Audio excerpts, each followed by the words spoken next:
ಶ್ರೀಗುರುಭ್ಯೋ ನಮಃ ಹರಿ ಓಂ. ಶ್ರೀಗುರುಭ್ಯೋ ನಮಃ ಪರಮಗುರುಭ್ಯೋ ನಮಃ. ಶ್ರೀಮದಾನಂದತೀರ್ಥ ಭಗವತ್ಪಾದಾಚಾರ್ಯ ಗುರುಭ್ಯೋ ನಮಃ. ಓಂ ವೇದವ್ಯಾಸಾಯ ನಮಃ. ಓಂ ಓಂ ದಯತ್ತಜೋ ಅಗಂಡಕುನೂರು ಮಂಡಲಃ ಸದೋತಿದೋ ಜ್ಞಾನಮರೀಚಿಮಾಲಿ ಸ್ವಭಕ್ತಹರ್ತೋಚ ತಮೋ ನಿಯಂತ ವ್ಯಾಸಾವತಾರೋ ಹರಿರಾತ್ಮಭಾಸ್ಕರಃ. ಓಂ ಜಯತ್ತಜೋ ಅಕ್ಷೀಣಸುಗಾತ್ಮಬಿಂಬಃ ಸ್ವಶ್ಚರ್ಯಗಾಂತಿಪ್ರದಿತಃ ಸದೋದಿತಃ ಸ್ವಭಕ್ತಃ ಸಂತಾರು ದುಷ್ಟ ಅಂತ ರಾಮಾವತಾರೋ ಹರಿರೇಚ ಚಂದ್ರಮಾಃ. ಓಂ ಜಯತ್ತಜೋ ಸಂಗಾರ್ವಳಾಂಬುಭೂರೋ ಗುಣೋಚ್ಚರತ್ನಾಹರ ಆತ್ಮವೈಭವಃ ಸದಾ ಸದಾತ್ಮಜ್ಞಾನಾದಿರಾಭ್ಯಃ ಕೃಷ್ಣಾವತಾರೋ ಹರಿರೇಕಸಾಗರಃ. ಜಯತಿ ಹರಿಚಿಂತಯಃ ಸರ್ವದೇವೈಕವಂದ್ಯಃ ಪರಮರವಿಷ್ಟವಾಪ್ಸಸಜ್ಜನಾನಾಂ ನಿಖಿಲಗುಣಗಣಾರ್ನೋ ನಿತ್ಯನಿರ್ಮುಕ್ತದೋಷಃ ಸರಸ್ಯ ನಯನೋऽಸೌ ಶ್ರೀಪತಿರ್ಮಾನದೋ ನಃ.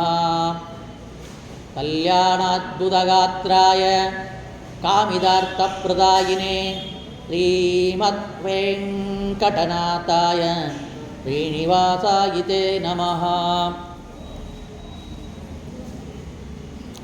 ಹಯಗ್ರೀವ ಹಯಗ್ರೀವ ಹಯಗ್ರೀವ ಇತಿ ಯೋ ವದೇತ್ ತಸ್ಯ ನಿಚರತೆ ವಾಣಿ ಯಜ್ಞುಹನ್ಯಾ ಪ್ರವಾಹವತ್. ಬುದ್ಧಿರ್ಬಲಂ ಯಶೋಧೈರ್ಯಂ ನಿರ್ಭಯತ್ವಂ ಅರೋಗತಾ ಅಜಾಡ್ಯಂ ವಾಕ್ಪಟುತ್ವಂ ಚ ಹನುಮಸ್ಮರಣಾತ್ ಭವೇತ್. ಅಭ್ರಮಂ ಭಂಗರಹಿತಂ ನಟಿಜಂ ವಿಮಲಂ ಸದಾ ಆನಂದತೀರ್ಥಮಧುಲಂ ಭಜೆ ತಾಪತ್ರಯಾಪಹಂ. ದುರ್ವಾಧಿತ್ವಾಂತ್ರವಯೇ ವೈಷ್ಣವೇಂದೀವರೇಂದವೇ ಶ್ರೀರಾಘವೇಂದ್ರ ಗುರುವೇ ನಮೋದತ್ಯಂತ ದಯಾಳವೇ. ಪೂಜ್ಯಾಯ ರಾಘವೇಂದ್ರಾಯ ಸತ್ಯಧರ್ಮರತಾಯ ಚ ಭಜತಾಂ ಕಲ್ಪವೃಕ್ಷಾಯ ನಮತಾಂ ಕಾಮಧೇನವೇ. ಮೂಕೋಪಿ ಯತ್ಪ್ರಸಾದೇನ ಮುಕುಂದಶಯನಾಯತೆ ರಾಜರಾಜಾಯಿತೇ ರಿಕ್ತೋ ರಾಘವೇಂದ್ರಂ ತಮಾಶ್ರಯೇ. ತವ ಸ್ವಾಧ್ಯಾಯ ಶುಶ್ರೂಷಾ ಕೃಷ್ಣಪೂಜಾರತಂ ಮುನಿಂ ವಿಶ್ವೇಶಂ ಇಷ್ಟದಂ ವಂದೇ ಪರಿವ್ರಾಟ್ ಚಕ್ರವರ್ತಿನಂ. ಆಪಾದಮೌಲಿಪರ್ಯಂతం ಗುರುಣಾಂ ಆಕೃತಿಂ ಸ್ಮರೇತ್ ತೇನ ವಿಘ್ನಾಃ ಪ್ರಣಶ್ಯಂತಿ ಸಿದ್ಧ್ಯಂ ಚಿತ್ತಮನೋರಥಾಃ. ಓಂ ಜನ್ಮಾದ್ಯಸ್ಯ ಯತೋನ್ವಯಾತ್ ಇತರತಶ್ಚಾರ್ಥೇಷು ವೈಜ್ಞೇಶ್ವರಾಟ್ ತೇನೇ ಬ್ರಹ್ಮಹೃದಾಯ ಆದಿಕವಯೇ ಮುಖ್ಯಂತೆ ಯಂ ಸೂರಯಃ. ತೇಜೋ ವಾರಿಮೃದಾಂ ಯಥಾ ವಿನಿಮಯೋ ಯತ್ಸರ್ಗೋ ಮೃಷಾ ಧಾಮ್ನಾ ಸ್ವೇನ ಸದಾ ನಿರಸ್ತಗೋಹಂ ಸತ್ಯಂ ಪರಂ ಧೀಮಹಿ. ಯಂ ಪ್ರವದಂತಮನುಪೇತಮುಪೇತಕೃತ್ಯಂ ದ್ವೈಪಾಯನೋಭಿರಗಕಾತರ ಆಜುಹಾವ.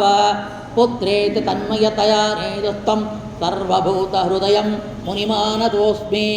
ದೃಷ್ಟಿಸ್ಥಿತ್ಯಪ್ಯಹೇಹ ನಿಯತದಿರ್ಹಿತಮೋ ಬಂಧಮೋಕ್ಷಶ್ಚ ಯಸ್ಮಾತ್. ಅಶ್ಚ ಬ್ರಹ್ಮ ರುದ್ರ ಪ್ರಭೃತಿ ಸುರನರ ವೀಸತ್ಪ್ರಗಾತ್ಮಕಸ್ಯ ವಿಷ್ಣೋರಸ್ತಾಃ ತಮಸ್ತಾಃ ಸಕಲಗುಣನಿಧಿಃ ಸರ್ವದೋಷವ್ಯಪೇತಃ. ಪೂರ್ಣಾನಂದೋ ಅವ್ಯಯೋ ಯೋ ಗುರುರಪಿ ಪರಮ ಚಿಂತಯೇಂದಂ ಮಹಾಂತಂ. ನಿಗಮಕಲ್ಪತರೋರ್ಗಲಿತಂ ಫಲಂ ಶುಕಮುಖಾದೃತಮೃತ ಸಂಯುತಂ. ಪಿಬತ ಭಾಗವತಂ ರಸಮಾರಯಂ ಮುಗುರಕೋ ರಸಿಕಾ ಭುವಿ ಭಾವುಕಾಃ. ನಾರಾಯಣ ನಮಸ್ಕೃತಂ ಚ ನರಂ ಚೈವ ನರೋತ್ತಮಂ ದೇವೀಂ ಸರಸ್ವತಿಂ ವ್ಯಾಸಂ ತತೋ ಗ್ರಂಥಮುದೀರಯೇತ್. ಶ್ರೀ ಗುರುಭ್ಯೋ ನಮಃ ಹರಿ ಓಂ. महाभागवत पुराण प्रारंभकाले तत्पूर्वे किंचित् पूर्वकथानुवादः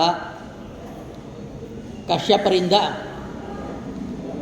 ಆದಿಯಲ್ಲಿ ಹುಟ್ಟಿದ 12 ಮಂದಿ ಆದಿತ್ಯರಲ್ಲಿ ಸುವಿತ್ರು ಮುಂತಾದ 8 ಜನ ವಂಶವನ್ನು ನಿನ್ನೆ ಹೇಳಿದ್ವಿ.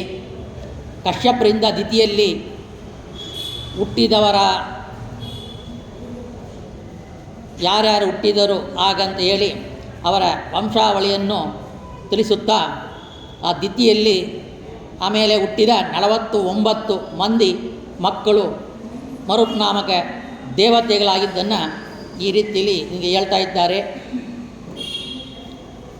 ಇಂದ್ರನಿಗೆ ತನ್ನ ಮಕ್ಕಳು ನಾಶ ಹೊಂದಿದ್ದನ್ನು ನೋಡಿದ ದಿತಿಯು ಇಂದ್ರನನ್ನು ಕೊಲ್ಲುವ ಮಗನನ್ನು ಬೇಡಬೇಕು ಎಂದು ಬಯಸಿ ತನ್ನ ಪತ್ನಿಯಾದ ಕಶ್ಯಪರನ್ನು ಭಕ್ತಿಯಿಂದ ಸೇವಿಸಿ ಸಂತೋಷಪಡಿಸ್ತಾ ಇದ್ದಾಳೆ. ಆಗ ಕಶ್ಯಪರು ವರವನ್ನು ಏನು ವರ ಬೇಕು ಅಂತ ಕೇಳಿದ್ದರು. ದಿತಿಯು ತನ್ನ ಮನದ ಬಯಕೆಯನ್ನು ಇಂದ್ರನನ್ನು ಕೊಲ್ಲಬಲ್ಲ ಪುತ್ರನಾಗುವಂತೆ ವರವನ್ನು ಕೇಳಿದಳು. ಕಶ್ಯಪರು ಗಾಬರಿಯಾದರು. ಆ ಸ್ತ್ರೀಯರಿಗೆ ಮರುಳಾದೆ ಇದಕ್ಕೆ ಕಾರಣವೆಂದು ತಮ್ಮನ್ನು ಏನು ಕೋಪ ಮಾಡಿಕೊಂಡರು. ಕೊನೆಗೆ ಇಂದ್ರನನ್ನು ಸಾಯಬಾರದು, ಕೊಟ್ಟವರವು ವ್ಯರ್ಥವಾಗಬಾರದು, ಅದಕ್ಕೆ ತಕ್ಕ ಉಪಾಯವನ್ನು ಯೋಚಿಸಿ ಹೇಳ್ತಾ ಇದ್ದಾರೆ. ನೀನು ಒಂದು ವ್ರತವನ್ನು ಮಾಡಬೇಕು. ಆ ವ್ರತ ಯಾವ ರೀತಿಯಲ್ಲಿ ಇರಬೇಕು ಅಂತ ಹೇಳಿದರೆ, ಮಿತವಾದ ಒಂದು ಅನ್ನ ಆಹಾರವನ್ನು ಸೇವಿಸಬೇಕು. ಯಾವ ಕಾಲದ ಉಪವಾಸ ಇರಬೇಕು ಆ ಕಾಲಕ್ಕೆ ತಕ್ಕ ಉಪವಾಸವನ್ನು ಆಚರಣೆ ಮಾಡಬೇಕು. ನೀನು ಒಂದು ವರ್ಷ ಯಾವ ಪ್ರಾಣಿಯನ್ನು ಕೂಡ ಹಿಂಸೆ ಮಾಡಬಾರದು. ಕಾಲು ತೊಳೆದೆ ಮತ್ತು ಒರೆಸಿಕೊಳ್ಳದೆ, ಕಾಲು ತೊಳಿಬೇಕು, ಒರೆಸಿಕೊಳ್ಳದೆ ಮಲಗಬಾರದು. ಸಂಧ್ಯಾಕಾಲದಲ್ಲಿ ನಿದ್ರೆಯನ್ನು ಮಾಡಬಾರದು. ಯಾವಾಗಲೂ ಶುಚಿಯಾಗಿದ್ದು ಪ್ರತಿದಿನ ಲಕ್ಷ್ಮೀನಾರಾಯಣನ ಪೂಜೆ ಮಾಡಲೇಬೇಕು. ಸುಮಂಗಲಿಯರನ್ನು ಹರಿದ್ರ ಕುಂಕುಮ ಇತ್ಯಾದಿಗಳಿಂದ ಅವ್ರನ್ನ ಅರ್ಚನೆ ಮಾಡಬೇಕು. ಅವ್ರನ್ನ ಬರಮಾಡಿಕೊಳ್ಳಬೇಕು. ಸುಮಂಗಲಿಯರನ್ನು ಅವರಿಗೆ ಬೇಕಾದ್ದನ್ನು ಕೊಡಬೇಕು. ಮತ್ತು ಅದು ಮಾತ್ರ ಇಲ್ಲ, ಪತಿಯ ಅಂತರ್ಯಾಮಿಯಾಗಿರುವ ಮಾಧವನನ್ನು ಧ್ಯಾನ ಮಾಡಲೇಬೇಕು. ಈ ವ್ರತಕ್ಕೆ ಪುಂಸನ ವ್ರತ ಹಾಗಂತ ಹೆಸರು. ಈ ಪುಂಸನ ವ್ರತವನ್ನು ದೋಷರಹಿತವಾಗಿ 1 ವರ್ಷ ಆಚರಿಸಿದರೆ ನೀನು ಅಪೇಕ್ಷಿಸುವಂತಹ ಪುತ್ರ ಹುಡ್ತಾನ ಹಾಗಂತೇಳಿ ಹೇಳ್ತಾ ಇದ್ದಾರೆ. ದಿತಿ ಎಲ್ಲತ್ತಿಗೂ ಒಪ್ಪಿದ್ದಾಳೆ. ಕಶ್ಯಪರ ಅನುಗ್ರಹದಿಂದ ಗರ್ಭಿಣಿಯಾಗಿದ್ದಾಳೆ. ಆ ವ್ರತವನ್ನು ನಡೆಸ್ತಾ ಬರ್ತಾ ಇದ್ದಾಳೆ. ಇಂದ್ರನ ಏನು ಮಾಡ್ದ, ತನ್ನ ಶತ್ರು ಅವಳು ಈ ದಿತಿ ದೇವಿಯ ಹೊಟ್ಟೆಯಲ್ಲಿ ನನ್ನ ಶತ್ರು ಇದ್ದಾನ ಹಾಗಂತೇಳಿ ತಿಳಿದು ಆ ಮಕ್ಕಳನ್ನು ಸಾಯಿಸಬೇಕು ಅಂತೇಳಿ ಬರ್ತಾ ಇದ್ದಾನ. ಅವಳಿಗೆ ಸೇವೆ ಮಾಡಬೇಕು ಅಂತೇಳಿ ಕೇಳ್ಕೊಳ್ತಾನ. ಅವಳು ಒಪ್ಪಿದ್ದಾಳೆ. ಆ ರೀತಿಯಲ್ಲಿ ಅಲ್ಲಿ ಬರುವಾಗ ಇಂದ್ರಾಗ ಏಕಶಕ್ತಿಯಿಂದ ಅವಳ ಉದರವನ್ನು ಪ್ರವೇಶ ಮಾಡಿದ್ದಾನೆ. ಅವಾಗ ಏನು ಮಾಡಿದ್ದಾಳೆ, ಅವಳು ಕಾಳು ತೊಳೆಯದೆ ಬಂದು ಮಲ್ಕೊಂಡಿದ್ದಾಳೆ. ಸ್ವಲ್ಪ ಮರ್ತೋಯ್ತು, ಅವಳು ಮರುವು ಬಂದು ಕಾಳು ತೊಳೆದಿಲ್ಲ, ಒರೆಸಿಲ್ಲ, ಮಲಗಿದ್ದಾಳೆ. ಅವ ಕಾದು ನೋಡ್ತಾ ಇದ್ದಾನ ತಕ್ಕ ಸಮಯಕ್ಕೆ. ಆಗ ಏನಾಯಿತು, ಒಳಗಡೆ ಪ್ರವೇಶ ಮಾಡಿದ್ದಾನೆ. ಅಲ್ಲಿ ಪ್ರವೇಶ ಮಾಡಿ ತನ್ನ ವಜ್ರಾಯುಧದಿಂದ ಆ ಶಿಶುವನ್ನು ಕೊಂದಿದ್ದಾನೆ. ಆ ಒಂದು ತುಂಡು ಅದರಿಂದ 7 ಗರ್ಭ ಆಯಿತು. ಗರ್ಭದ ಶಿಶು 7 ಆಯಿತು. ಅದು ರೋದನೆ ಮಾಡ್ತಾ ಇದೆ. ರೋದನೆ ಮಾಡ್ತಾ ಇರುವಂಥ ಮಾರೋದ ಅಂತಾರೆ. ಆ ಮಾರೋದ ಅದಕ್ಕೆ ಮರುತ್ ಹಾಗಂತೇಳಿ ಹೆಸರು ಬಂದಿದೆ ನೋಡಿ. ಈ ರೀತಿಯಲ್ಲಿ ಆ ಮರುತ್ತುಗಳು ಹೆಸರಾಯಿತು. ಮೊಟ್ಟ ಮೊದಲಿಗೆ ಹೆಸರು ಇಟ್ಟವನೇ ಮಾರೋದ ಅಂತ. ಮಾರೋದ ಅಂದರೆ ಮರೋದ್, ನೀವು ಕೂಗಾಡಬೇಡಿ ಹಾಗಂತೇಳಿ ಅರ್ಥ. ಆ 7 ಭಾಗವನ್ನು ಮತ್ತು ಕತ್ತರಿಸ್ತಾನ. 7ರಲ್ಲಿ 7 49 ಮಕ್ಕಳು ಹುಟ್ಟಿದ್ದಾರೆ. 41 ಮಕ್ಕಳು ಆಯಿತು. ಆ 41 ಮಕ್ಕಳನ್ನ ಅವ ಎಳೆದ ಹೊರಗಡೆ ಹಾಕ್ತಾನ. ಆವಾಗ ಇವಳಿಗೆ ತುಂಬ ಗಾಬರಿಯಾಗಿ ಎಚ್ಚರಿಕೆ ಆಗತ್ತೆ ದಿತಿದೇವಿಗೆ. ಎದ್ದು ನೋಡ್ತಾಳೆ, ಕಣ್ಣು ಮುಂದೆ ಇಂದ್ರದೇವರಿದ್ದಾರೆ. ಮಕ್ಕಳು 49 ಮಕ್ಕಳು, ಪುಟಾಣಿ ಮಕ್ಕಳಿದ್ದಾರೆ. ಆಶ್ಚರ್ಯವಾಯಿತು ಅವಳಿಗೆ. ಏನು ನಡೀತು ಏನು ಅಂತೆಲ್ಲ ಕೇಳುವಾಗ ಈ ರೀತಿಯೆಲ್ಲ ಹೇಳ್ತಾನೆ. ಆ 49 ಪುತ್ರರಾದರೂ ಕೂಡ ಹೇಗೆಂದು ಇಂದ್ರ ಪ್ರಶ್ನೆ ಮಾಡಿದ್ದಾರೆ. ಅವಾಗ 49 ಭಾಗಗಳಾಗಿ ಕತ್ತರಿಸಿದ್ದೇನೆ ಹಾಗಂತ ಹೇಳ್ತಾನೆ. ಅದು ಕೋಪಗೊಂಡು ಅವಳು ಅಳ್ತಾಳೆ. ಆವಾಗ ನನಗೇನು ಶಾಪ ಕೊಡಬೇಡ, ನಿನಗೆ ಒಳ್ಳೆಯದೇ ಆಗತ್ತೆ. ನೀನು ಏನು ಮಾಡಿದಿ, ನಿನ್ನ ಚೌತಿ ಅತಿಥಿ ಮಕ್ಕಳಿಗೆ ಸ್ವರ್ಗ ಎಲ್ಲ ಆಗತ್ತೆ, ಸ್ವರ್ಗ ವಾಸ ಆಗ್ತಾಯಿದೆ. ನಿನ್ನ ಮಕ್ಕಳಿಗೆ ಸ್ವರ್ಗದ ಬಾಗಿಲು ತೆಗೆಯೋದಿಲ್ಲ, ಅವ್ರಿಗೆ ಸ್ವರ್ಗಕ್ಕೆ ಹೋಗೋದಿಲ್ಲ. ಅದಕ್ಕಾಗಿ ನೀನು ಬಯಸಿ ನಿನ್ನ ಗಂಡನಲ್ಲಿ ಈ ಪುಂಸನ ವ್ರತವನ್ನು ಮಾಡಿದ್ದಿ. ಆದರೆ ನಾನು ನಿನ್ನ ಮಕ್ಕಳಾಗಿರುವ ಈ 49 ಜನರನ್ನು ಕೂಡ ನನ್ನ ಜೊತೆಯಲ್ಲಿ ನನ್ನ ಸೇವಕರಾಗಿ, ನನ್ನ ಪಾರ್ಷದರಾಗಿ ನನ್ನ ಹತ್ತಿರ ಇಟ್ಕೊಳ್ತೀನಿ. 49 ಮಕ್ಕಳು ಕೂಡ ಸ್ವರ್ಗಕ್ಕೆ ಹೋಗ್ತಾರೆ, ಭಯಬೇಡ ಹಾಗಂತೇಳಿ ಅವರಿಗೆ ಹೇಳ್ತಾ ಇದ್ದಾನ. ಆ ಮರುತ್ತುಗಳನ್ನು ತನ್ನ ಲೋಕಕ್ಕೆ ತಗೊಂಡೋಗಿದ್ದಾನ. ಈ ಕಥೆಯನ್ನು ಕೇಳಿದ ಪರೀಕ್ಷಿತ್ ರಾಜ ಶುಕಾಚಾರ್ಯರಲ್ಲಿ ಕೇಳ್ತಾ ಇದ್ದಾರೆ, ಪುಂಸವನ ವ್ರತವು ವಿಧಾನವನ್ನು ಹೇಳಬೇಕು ಅಂತ. ಅವಾಗ ಹೇಳ್ತಾ ಇದ್ದಾರೆ, ಈ ಸ್ತ್ರೀ ಕೂಡ ಮೋಕ್ಷಾದಿ ಸಕಲ ಪುರುಷಾರ್ಥ ಪ್ರಧಾನವಾಗಿರುವ ಪುಂಸರ ವ್ರತವನ್ನು ಮಾಡಲು ಪತಿಯ ಅಪ್ಪಣೆಯನ್ನು ಫಸ್ಟ್ ಕೇಳಬೇಕು. ಪತಿಯ ಅಪ್ಪಣೆಯನ್ನು ತಗೊಂಡು ಮಾರ್ಗಶೀರ ಶುಕ್ಲಪಕ್ಷ ಪಾಡ್ಯದಿಂದ ಆರಂಭಿಸಬೇಕು. ಮೊದಲು ಈ ಮರುತ್ತುಗಣಗಳು ಯಾವ ರೀತಿಯಲ್ಲಿ ಹುಟ್ಟಿರು ಎಂಬ ಕಥೆಯನ್ನು ಕೇಳಬೇಕು. ಆಮೇಲೆ ಅದೇ ರೀತಿಯಲ್ಲಿ ಪೂಜೆಯನ್ನು ಮಾಡಬೇಕು. ಸ್ನಾನಾದಿಗಳನ್ನು ಶುದ್ಧಳಾಗಿ ಮಾಡಿ ಲಕ್ಷ್ಮೀನಾರಾಯಣನ ಷೋಡಶ ಉಪಚಾರ ಪೂಜೆಯನ್ನು ಪೂಜಿಸಬೇಕು. ನಿವೇದಿತ ಅವಿಸ್ಸನ್ನು ಓಂ ನಮೋ ಭಗವತೆ ಮಗಾ ಪುರುಷಾಯ ಮಗಾ ವಿಭೂತಿ ಪತಯೇ ಸ್ವಾಹ ಹಾಗಂತೇಳಿ ಮಂತ್ರ ಇದೆ. 12 ಬಾರಿ ಅದನ್ನು ಓಬಿಸಬೇಕು. ಬಳಿಕ ಸ್ತೋತ್ರ ಮಾಡಬೇಕು. ಬ್ರಾಹ್ಮಣ ಸುವಾಸಿನಿಯರಿಗೆ ಭೋಜನವನ್ನು ಮಾಡಿಸಿ ಪತಿಯ ಊಟವಾದ ಬಳಿಕ ತಾನು ಊಟ ಮಾಡಬೇಕು. ಹೀಗೆ ಪ್ರತಿದಿನವೂ ಮಾಡಿ ಕಾರ್ತಿಕ ಮಾಸದ ಅಮಾವಾಸ್ಯೆ ಪ್ರಾರಂಭ ಮಾರ್ಗಶೀರ ಶುಕ್ಲಪಕ್ಷ ಪಾಡ್ಯದಿಂದ ಮುಗಿಯೋದು ಕಾರ್ತಿಕ ಮಾಸದ ಅಮಾವಾಸ್ಯೆ ತನಕ ಈ ವ್ರತವನ್ನು ಮುಗಿಸಬೇಕು. 3ನೆಯ ದಿನ ಪತಿಯ ಹಾಲಿನಲ್ಲಿ ಬೇಯಿಸಿದ ಈ ಚರುವನ್ನು, ಹಾಲು ಮತ್ತು ಅನ್ನ, ಈ ಅನ್ನವನ್ನು ಋತುಸಹಿತವಾಗಿ ತುಪ್ಪವನ್ನು ಹಾಕಿ 12 ಬಾರಿ ಹೋಮ ಮಾಡಬೇಕು. ಬ್ರಾಹ್ಮಣರಿಗೆ ಭೋಜನ ಮಾಡಿಸಿ ಗೋದಾನ, ಭೂದಾನ ಮೊದಲಾದ ದಾನಗಳನ್ನು ಮಾಡಬೇಕು. ಅವರ ಆಶೀರ್ವಾದವನ್ನು ಸ್ವೀಕರಿಸಿ ಊಟ ಮಾಡಿದ ಪತಿ ಏನು ಊಟ ಮಾಡಿದ್ದನೋ ಆ ಊಟ ಮಾಡಿದ ಉಳಿದನ್ನು ತಾನು ಪತಿಯ ಜೊತೆಯಲ್ಲಿ ಪತಿಯ ಊಟ ಮಾಡಿದ ಮೇಲೆ ಆ ಉಳಿದನ್ನು ಅವಳು ಪ್ರಸಾದವಾಗಿ ಸೇವನೆ ಮಾಡಬೇಕು. ಹೀಗೆ ವ್ರತವನ್ನು ಗೈದವರು ಸಕಲ ಇಷ್ಟಾರ್ಥವನ್ನು ಕೂಡ ಪಡಿತಾರೆ. ಹಾಗಂತೇಳಿ ಈ ಪುಂಸವನ ವ್ರತವನ್ನು ನಿರೂಪಣೆ ಮಾಡ್ತಾ ಇದ್ದಾರೆ. ತುಷ್ಟಾಹ ಪ್ರಯಚ್ಛಂತಿ ಸಮಸ್ತ ಕಾಮಾನ್ ಓಮಾ ವಸಾನೆ ಹುದಬುಕ್ ಶ್ರೀ ಹರಿಚ್ಛ ರಾಜನ್ ಮಗನ್ ಮರುತಾಂ ಪುಣ್ಯ ಜನ್ಮ ಪುಣ್ಯಂ ದಿತೇರ್ವೃತಂ ಚಾಪಿ ಹಿತಂ ಮಗತ್ತೆ ಹಾಗಂತ ಹೇಳ್ತಾ ಇದ್ದಾರೆ. ರಾಜ, ಈ ಅತಿಶಯ ಪುಣ್ಯಕರವಾಗಿರುವ ಮತ್ತು ಮರುದ್ಗಣಗಳ ಜನ್ಮ, ರಾಜನ್ ಮಗನ್ಮೃತಂ ಜನ್ಮ ಪುಣ್ಯಂ, ಈ 49 ಮರುದ್ಗಣಗಳು ಹುಟ್ಟಿದ್ದಾರಲ್ವ, ಆ ಹುಟ್ಟಿದ ವಿಧಾನವನ್ನು ಕಥೆಯನ್ನು ಮತ್ತು ಅವಳು ಮಾಡಿದ ಮಾಡಿದ ವ್ರತವನ್ನು ಕೇಳುವರ ವಿಷಯದಲ್ಲಿಯೂ ಅಗ್ನಿ, ಲಕ್ಷ್ಮಿ ಮತ್ತು ನಾರಾಯಣ ಇವರು ಸಂತುಷ್ಟರಾಗಿ ಸಕಲ ಮನೋಭೀಷ್ಟಗಳನ್ನು ಕೂಡ ಕೊಡುವರು. ಇಂಥ ಕಥೆಯನ್ನು ಯಾರು ಕೇಳ್ತಾರೋ ಅವರಿಗೆ ಲಕ್ಷ್ಮೀ ನಾರಾಯಣ ವಾಯುದೇವರು ಮರುದ್ಗಣಗಳು ಇಂದ್ರ ಎಲ್ಲರೂ ತಗೊಳ್ಬೇಕು, ಎಲ್ಲರೂ ಅಂದರೆ ಈ ರೀತಿಯಲ್ಲಿ ಅವರು ಆಶೀರ್ವಾದದಿಂದ ಅವರು ಸರ್ವ ಮನಸ್ಸಲ್ಲಿ ಏನು ಇಷ್ಟ ಇದೆಯೋ ಆ ಇಷ್ಟವನ್ನು ದೇವತೆಗಳು ಕೊಡ್ತಾರೆ, ಲಕ್ಷ್ಮೀನಾರಾಯಣ ಕೊಡ್ತಾರೆ ಹಾಗಂತ ಹೇಳ್ತಾ ಇದ್ದಾರೆ. ಇಲ್ಲಿಗೆ ಷಷ್ಠಮ ಸ್ಕಂದ ಮುಗಿದಿದೆ ಮತ್ತು ಸಪ್ತಮ ಸ್ಕಂದ ಪ್ರಾರಂಭದಲ್ಲಿ ಈ ರೀತಿಯಲ್ಲಿ ಒಂದು ಶ್ಲೋಕವನ್ನು ಹೇಳ್ತಾ ಇದ್ದಾರೆ. ಪರೀಕ್ಷಿತ್ ರಾಜ ಕೇಳುವ ಪ್ರೀತಿ ಈ ರೀತಿಯಲ್ಲಿದೆ. ಸಮಪ್ರಿಯ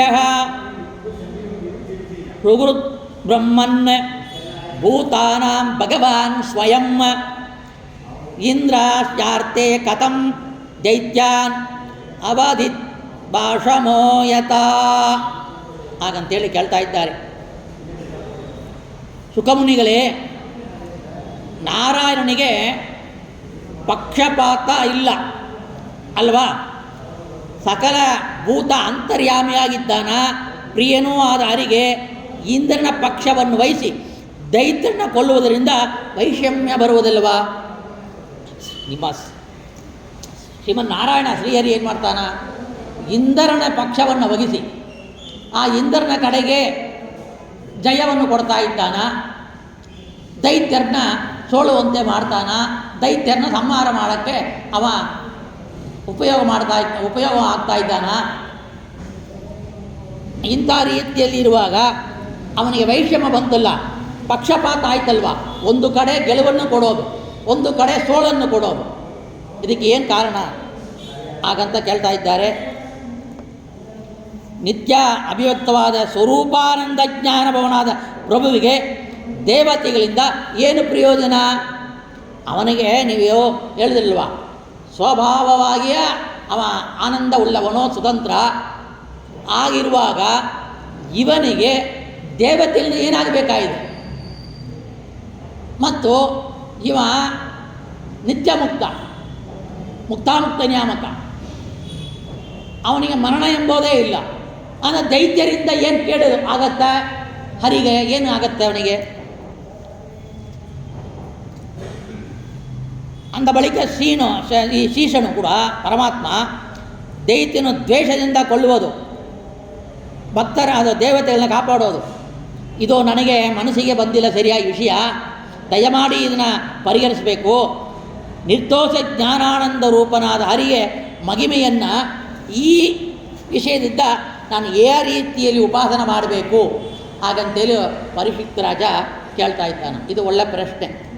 ಅನುವ್ಯಾಖ್ಯಾನ ಸುಧ ಎಲ್ಲ ಗ್ರಂಥದಲ್ಲಿಯೂ ಕೂಡ ಇದನ್ನು ಹೇಳ್ತಾ ಇದ್ದಾರೆ. ನಮಗೂ ಸಂಶಯ ಬರ್ಬೋದು, ಭಗವಂತನೇ ಸೃಷ್ಟಿ ಮಾಡ್ತಾನ, ಭಗವಂತನೇ ಎಲ್ಲರೂ ನಡೆಸ್ತಾ ಇದ್ದಾನ, ಭಗವಂತನೇ ಎಲ್ಲರನ್ನೂ ಕೊಳ್ತಾನ, ಭಗವಂತನೇ ತನ್ನೊಳಗೆ ಇಟ್ಕೊಳ್ತಾನ, ಎಲ್ಲವನ್ನೂ ಒಳ್ಳೆಯ ರೀತಿಯಲ್ಲಿ ಸೃಷ್ಟಿ ಮಾಡಿಬಿಟ್ಟು ಎಲ್ಲರನ್ನೂ ಒಳ್ಳೆಯದಾಗಿ ಮಾಡಿಬಿಟ್ಟು ಎಲ್ಲರಿಗೂ ಮೋಕ್ಷ ಕೊಟ್ಬಿಟ್ರೆ ಚೆನ್ನಾಗಿತ್ತಲ್ವಾ?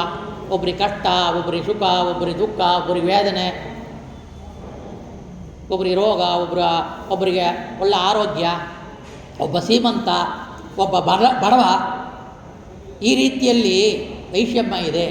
ಭಗವಂತನಿಗೆ ಸರ್ವಶಕ್ತಿ ಅವನಿಗಿದೆ, ಅಕಡಿತ ಕಠಿಣ ಶಕ್ತಿ ಉಳ್ಳವನು ಭಗವಂತ. ಆಗಿರುವಾಗ ಈಗ ಮಾಡ್ಬೋದಲ್ವಾ?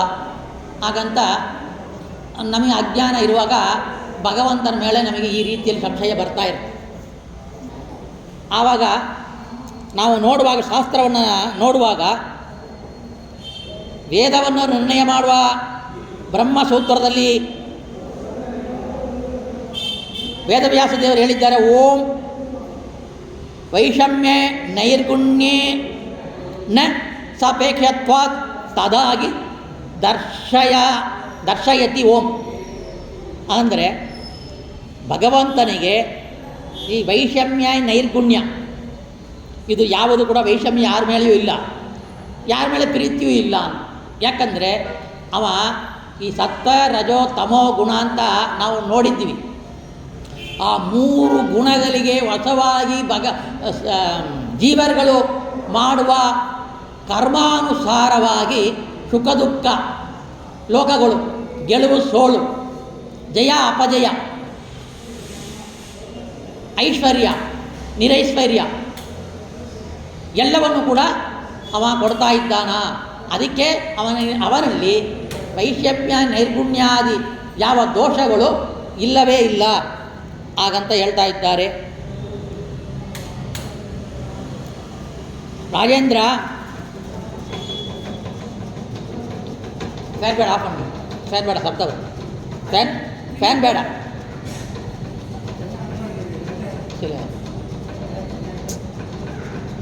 ಫ್ಯಾನ್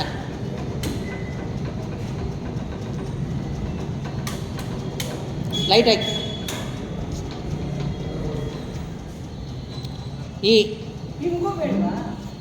ನೀವು ಹಾಕ್ಕೊಳ್ರಿ ಮಲ್ಲಿ ಕೂಡುದು. ಬೇಡ ಬೇಡ, ಇಲ್ಲಿ ಬೇಡ. ಪ್ರವಚನ ಮಾಡುವಾಗ ಡಿಸ್ಟರ್ಬ್ ಮಾಡಬಾರ್ದು. ನೀವು ಎಲ್ಲಿ ಕೊಡ್ತೀರೋ ಆ ಫ್ಯಾನ್ ಓಡ್ತದೆ, ಅಲ್ಲಿ ಕೂತ್ಕೊಳ್ಳಿ. ಚೇರ್ ಹಾಕಿದ್ರೆ ಅಲ್ಲಿ ಫ್ಯಾನ್ ಓಡ್ತಾ ಇದೆ, ಇಲ್ಲಿ ಬೇಡ. ಈ ರಾಜೇಂದ್ರ ಶ್ರೀ ಹರಿಯು ಕೂಡ ಸಮನಾಗಿದ್ದಾನ, ಪ್ರಿಯನಾಗಿದ್ದಾನ, ಉಪಕಾರಿಯಾಗಿದ್ದಾನ. ಹಾಗಂತೇಳಿ ನೀವು ಹೇಳಿದ್ದೆಲ್ಲ ಸತ್ಯ. ಪೂರ್ಣ ಕಾಮನ ಇರೋದ್ರಿಂದ ಅವನು ಲಾಭದ ಆಶೆಯಾಗಲಿ ತ್ರೈಗುಣರಹಿತನಾದ್ದರಿಂದ ದೈತ್ಯನಲ್ಲಿ ದ್ವೇಷ ಭಯದಿಂದಾಗಲಿ ದೈತ್ಯರನ್ನು ಕೊಳ್ಳುವ ಎಳವೊಂದು ನೀನು ಹೇಳುವುದು ಸರಿ. 3 ಗುಣಗಳ ತಕ್ಕ ಅವ ದೈತ್ಯರು ತಮೋಗುಣ ಇರೋದ್ರಿಂದ ಅವರು ದುಷ್ಟರಾಗಿರೋದ್ರಿಂದ ಅವ್ರನ್ನ ಕೊಳ್ಳುವುದು ಸರಿಯಾಗಿದೆ. ಅದು ಸಮತೆಗೆ ವಿರುದ್ಧವಲ್ಲ, ಸಮಾನವಾಗಿ ನೋಡಬೇಕು ಅಂತ ನೀನು ಏನು ಹೇಳ್ತಾ ಇದೆಯೋ ಅದು ಸಮಾನತೆ ವಿರುದ್ಧ ಇಲ್ಲ, ಸಮಾನವೇ ಅದು. ಯಾಕೆ? ನಾವೇ ನೋಡಿ, ಯಾರೋ ಒಬ್ಬನ್ನ ಕೊಂದ, ಅವನಿಗೆ ಜೈಲಿಗೆ ಕಳಿಸಿರು. ಜಡ್ಜು ಸಮಾನತೆ ಆಯಿತು ಅಂತೇಳಿ ಅವನು ಕಳಿಸ್ಬಿಟ್ರೆ ನಾವು ಸುಮ್ಮನೆ ಇಡ್ತೀವಿ. ಆ ಜಡ್ಜು ಸರಿ ಇಲ್ಲ, ಏನೋ ಭ್ರಷ್ಟಾಚಾರ ಮಾಡಿದ್ದಾನ, ಲಂಚವನ್ನು ತಗೊಂಡಿದ್ದಾನ, ಅದಕ್ಕೆ ಅವನಿಗೆ ಶಿಕ್ಷೆ ಕೊಟ್ಟಿಲ್ಲ, ಹಾಗಂತ ಎಲ್ಲರಿಗೂ ಕೋಪ ಬರುತ್ತೆ ಒಳ್ಳೆಯವರಿಗೆ.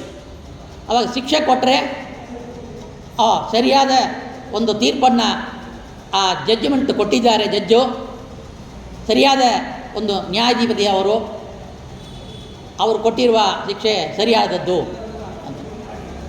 ಏನಾಯಿತು? ಪಕ್ಷಪಾತ ಆಯಿತಾ? ಇಲ್ಲ. ಯಾಗ ಒಂದು ಜಡ್ಜು ಕೊಳೆಯಾದ ವ್ಯಕ್ತಿಗೆ ಕುಟುಂಬಕ್ಕೆ ಒಂದು ಮಾರ್ಗವನ್ನು ತೋರಿಸ್ಕೊಟ್ರು, ಕೊಳೆ ಮಾಡಿದವನಿಗೆ ಶಿಕ್ಷೆ ಕೊಟ್ಟರು, ಎರಡು ಸಮಾನವಾಗೇ ಇದೆ. ಇಲ್ಲಿ ಎಲ್ಲಿ ಸಮಾನ ತಪ್ಪಿತು? ಆ ರೀತಿಯಲ್ಲಿ ಒಂದು ಜಡ್ಜ್ ಅವ, ಭಗವಂತ ಸಾಕ್ಷಿಯವ, ಸರ್ವಸಾಕ್ಷಿಯವ, ಎಲ್ಲವನ್ನೂ ನೋಡ್ತಾ ಇದ್ದಾನೆ. ಹಾಗಂದರೆ ತಪ್ಪು ಮಾಡುವವರಿಗೆ ಶಿಕ್ಷೆ ಕೊಟ್ಟರೆ ಅದು ತಪ್ಪಾಗುವುದಿಲ್ಲ. ಆ ರೀತಿಯಲ್ಲಿ ಇರೋದ್ರಿಂದ ಅವನಿಗೆ ವೈಷಮ್ಯ ನೈರ್ಗುಣ್ಯ ಬೇಕು ಬೇಡ ಇದು ಯಾವುದೂ ಇಲ್ಲ. ಸ್ವಭಾವತಃ ಅವ ಸರಿಯಾದ ಒಂದು ಉತ್ತಮ ಅಧ್ಯಕ್ಷ ಸ್ಥಾನದಲ್ಲಿಯೂ ಸಾಕ್ಷಿ ಸ್ಥಾನದಲ್ಲಿಯೂ ಜಡ್ಜ್ಮೆಂಟ್ ಸ್ಥಾನದಲ್ಲಿ ಇರೋದ್ರಿಂದ ಅವನಿಗೆ ಈ ರೀತಿಯಲ್ಲಿ ಮಾಡ್ತಾನ ಹಾಗಂತೇಳಿ ಹೇಳ್ತಾ ಇದ್ದಾರೆ. ಈ ಶ್ರೀಹರಿ ಕೂಡ ಈ ಜೀವ ಸ್ವಭಾವ ದೇಹೇಂದ್ರಿಯ ಕಾರಣವಾದ ತ್ರಿಗುಣಗಳು ಇದನ್ನು ನೋಡಿ ಅವನು ನಡೀತಾ ಇದ್ದಾನ. ಅದು ಸತ್ವಭಾವವೇ ಕಾರಣವಾಗಿದೆ ಹಾಗಂತೇಳಿ ಅನಂತ ರೀತಿಯಲ್ಲಿ ಹೇಳ್ತಾರೆ. ಸತ್ಯಭಾವ ಇರೋದ್ರಿಂದ ಸತ್ವಗುಣಶೀಲರಿಗೆ ದೇವತೆಗಳಿಗೆ ಅವ ಆ ರೀತಿಯಲ್ಲಿ ಗೆಲುವನ್ನು ಕೊಡ್ತಾನ. ದೈತ್ಯರಿಗೆ ದುಷ್ಟ ಸ್ವಭಾವ, ಅವರು ಸ್ವರೂಪದಲ್ಲೇ ಒಳಗಡೆನೇ ಆ ಜೀವನೇ ಸ್ವರೂಪವೇ ಅವರಿಗೆ ದುಷ್ಟರಾಗಿರೋದ್ರಿಂದ ಈ ಕಾರಣದಿಂದ ಹರಿಯು ಕೂಡ ಯಾವ ವಿಷಯದಲ್ಲಿ ಕೂಡ ಪಕ್ಷಪಾತ ಮಾಡೋದಿಲ್ಲ. ಜೀವನ ಕರ್ಮ, ಅವನ ಪೂರ್ವಪರ ಕರ್ಮ, ಅವರು ಸ್ವಭಾವ ಇದನ್ನು ಯಾವುದು ಬದಲ ಮಾಡದೆ ಅವನು ಈ ರೀತಿಯಲ್ಲಿ ನಡ್ಕೊಳ್ತಾ ಇದ್ದಾನ ಹಾಗಂತೇಳಿ ಹೇಳ್ತಾ ಇದ್ದಾರೆ. ಈ ಹರಿಯ ಸ್ವಭಾವ ಆಗಲಿ, ಅವ ಸುರಪ್ರಿಯ ಅಸುರಿಗೆ ಅಪ್ರಿಯ ಹಾಗಂತವನು ಎಂಬುದಕ್ಕೆ ನಾರದರು ಧರ್ಮರಾಜನಿಗೆ ಒಂದು ಕಥೆ ಹೇಳಿದರು. ಅದನ್ನು ನಿನಗೆ ಹೇಳ್ತಾ ಇದ್ದೀನಿ, ಈ ಪಾವನ ಚರಿತ್ರೆಯನ್ನು ನಿನಗೆ ಹೇಳ್ತಾ ಇದ್ದೀನಿ ಕೇಳು ಅಂತ ಹೇಳ್ತಾ ಇದ್ದಾರೆ. ರಾಜಸೂಯ ಯಾಗದಲ್ಲಿ ಶ್ರೀಕೃಷ್ಣ ಏನು ಮಾಡ್ದ? ಶಿಶುಪಾಲನನ್ನು ಕೊಂದಿದ್ದಾನು. ಅವನು ಶ್ರೀ ಹರಿಯ ಚರಣ ಸಾಹಿತ್ಯವನ್ನು ಹೊಂದಿದ್ದನ್ನು ಧರ್ಮರಾಜ ನೋಡಿ ಆಶ್ಚರ್ಯದಿಂದ ನಾರದರನ್ನು ಕೇಳ್ತಾ ಇದ್ದಾನೆ. ಶಿಶುಪಾಲ ಎಷ್ಟೋ ಬೈತಾನ, 99 ಬೈದ ಸುಮ್ಮನೆ 100ನೇದು ಒಂದು ಸಲ ಪರಮಾತ್ಮ ಕೃಷ್ಣನ ದ್ವೇಷ ಮಾಡುವಾಗ, ಅವನ ಬೈಯುವಾಗ ತನ್ನ ಚಕ್ರ ಇದರಿಂದ ಶಿಶುಪಾಲನ್ನ ಕೊಂದಿರೋ ಕಥೆಯನ್ನು ಎಲ್ಲರಿಗೂ ಗೊತ್ತಿದೆ. ಆವಾಗ ನಾರದರು ಬರ್ತಾರೆ. ನಾರದರ್ತ್ರಿ ಧರ್ಮರಾಜ ನಾವು ಈ ಕಾಲದಲ್ಲಿ ನಡೀತು ಆವಾಗ ಆ ರೀತಿ ನಡೆಯುವಾಗ ಇದೇನು ಆಶ್ಚರ್ಯ, ಅವನ ಒಂದು ಆತ್ಮ ಏನಾಯಿತು ಭಗವಂತನಲ್ಲಿ ಹೋಗಿ ಸೇರಿಕೊಳ್ತು. ಆ ಸ್ವರೂಪ ತೇಜೋಮಯವಾದ ಆತ್ಮ. ಇದೆಲ್ಲ ನೋಡಿ ನಿಮಗೆ ಆಶ್ಚರ್ಯವಾಯಿತು ಏನಿದು ಅಂತ. ಯಾಕಂದರೆ ಅವ್ನು ಕೆಟ್ಟವನು. ನಾರದರು ಹೇಳ್ತಾರೆ,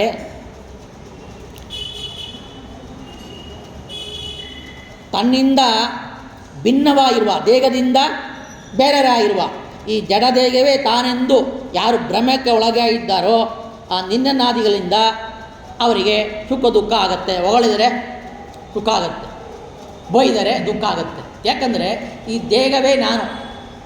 ಜಡಭರತನ ಕಥೆಯಲ್ಲೇ ನೋಡಿದ, ಅವನಿಗೆ ದೇಹಾಭಿಮಾನಿ ಇಲ್ಲ. ಯಾರು ಬೈದರೂ ಅಷ್ಟೇ, ಯಾರು ಏನು ಮಾಡಿದ್ರು ಅಷ್ಟೇ, ಅವ್ರು ಯಾರು ಏನು ಕೊಟ್ಟರು ಅಷ್ಟೇ, ಅವನಿಗೆ ಅಭಿಮಾನ ರಹಿತನಾಗಿದ್ದಾನೆ. ಸ್ವಭಾವತಃ ದೇವರಿಗೆ ದೇಹಾಭಿಮಾನವೇ ಇಲ್ಲ. ಯಾಕಂದರೆ ನಮ್ಮಂಥ ದೇಹ ಅವನಿಗಿಲ್ಲ. ನಮ್ಮಂಥ ದೇಹ ಇದ್ದರೆ ಆ ದೇಹದ ಸ್ವಭಾವ ಅವನಿಗೆ ಬರುತ್ತೆ. ಅವನಿಗೆ ಅಪ್ರಾಕೃತ ಜ್ಞಾನ ಆನಂದಮಯವೇ ಸ್ವಭಾವವಾಗಿರೋದ್ರಿಂದ ಅದು ಅಂಟುವಿಕೆ ಅವನಿಲ್ಲ. ಒಂದು ಕಮಲದ ಎಲೆ, ಅದು ಮೇಲೆ ನಾವು ನೀರೆಟ್ಟು ಸುರಿದ್ರು ಏನಾಗುತ್ತೆ, ಅಂಟಿಕೊಳ್ಳೋದೇ ಇಲ್ಲ, ಒದ್ದೆ ಆಗೋದೇ ಇಲ್ಲ.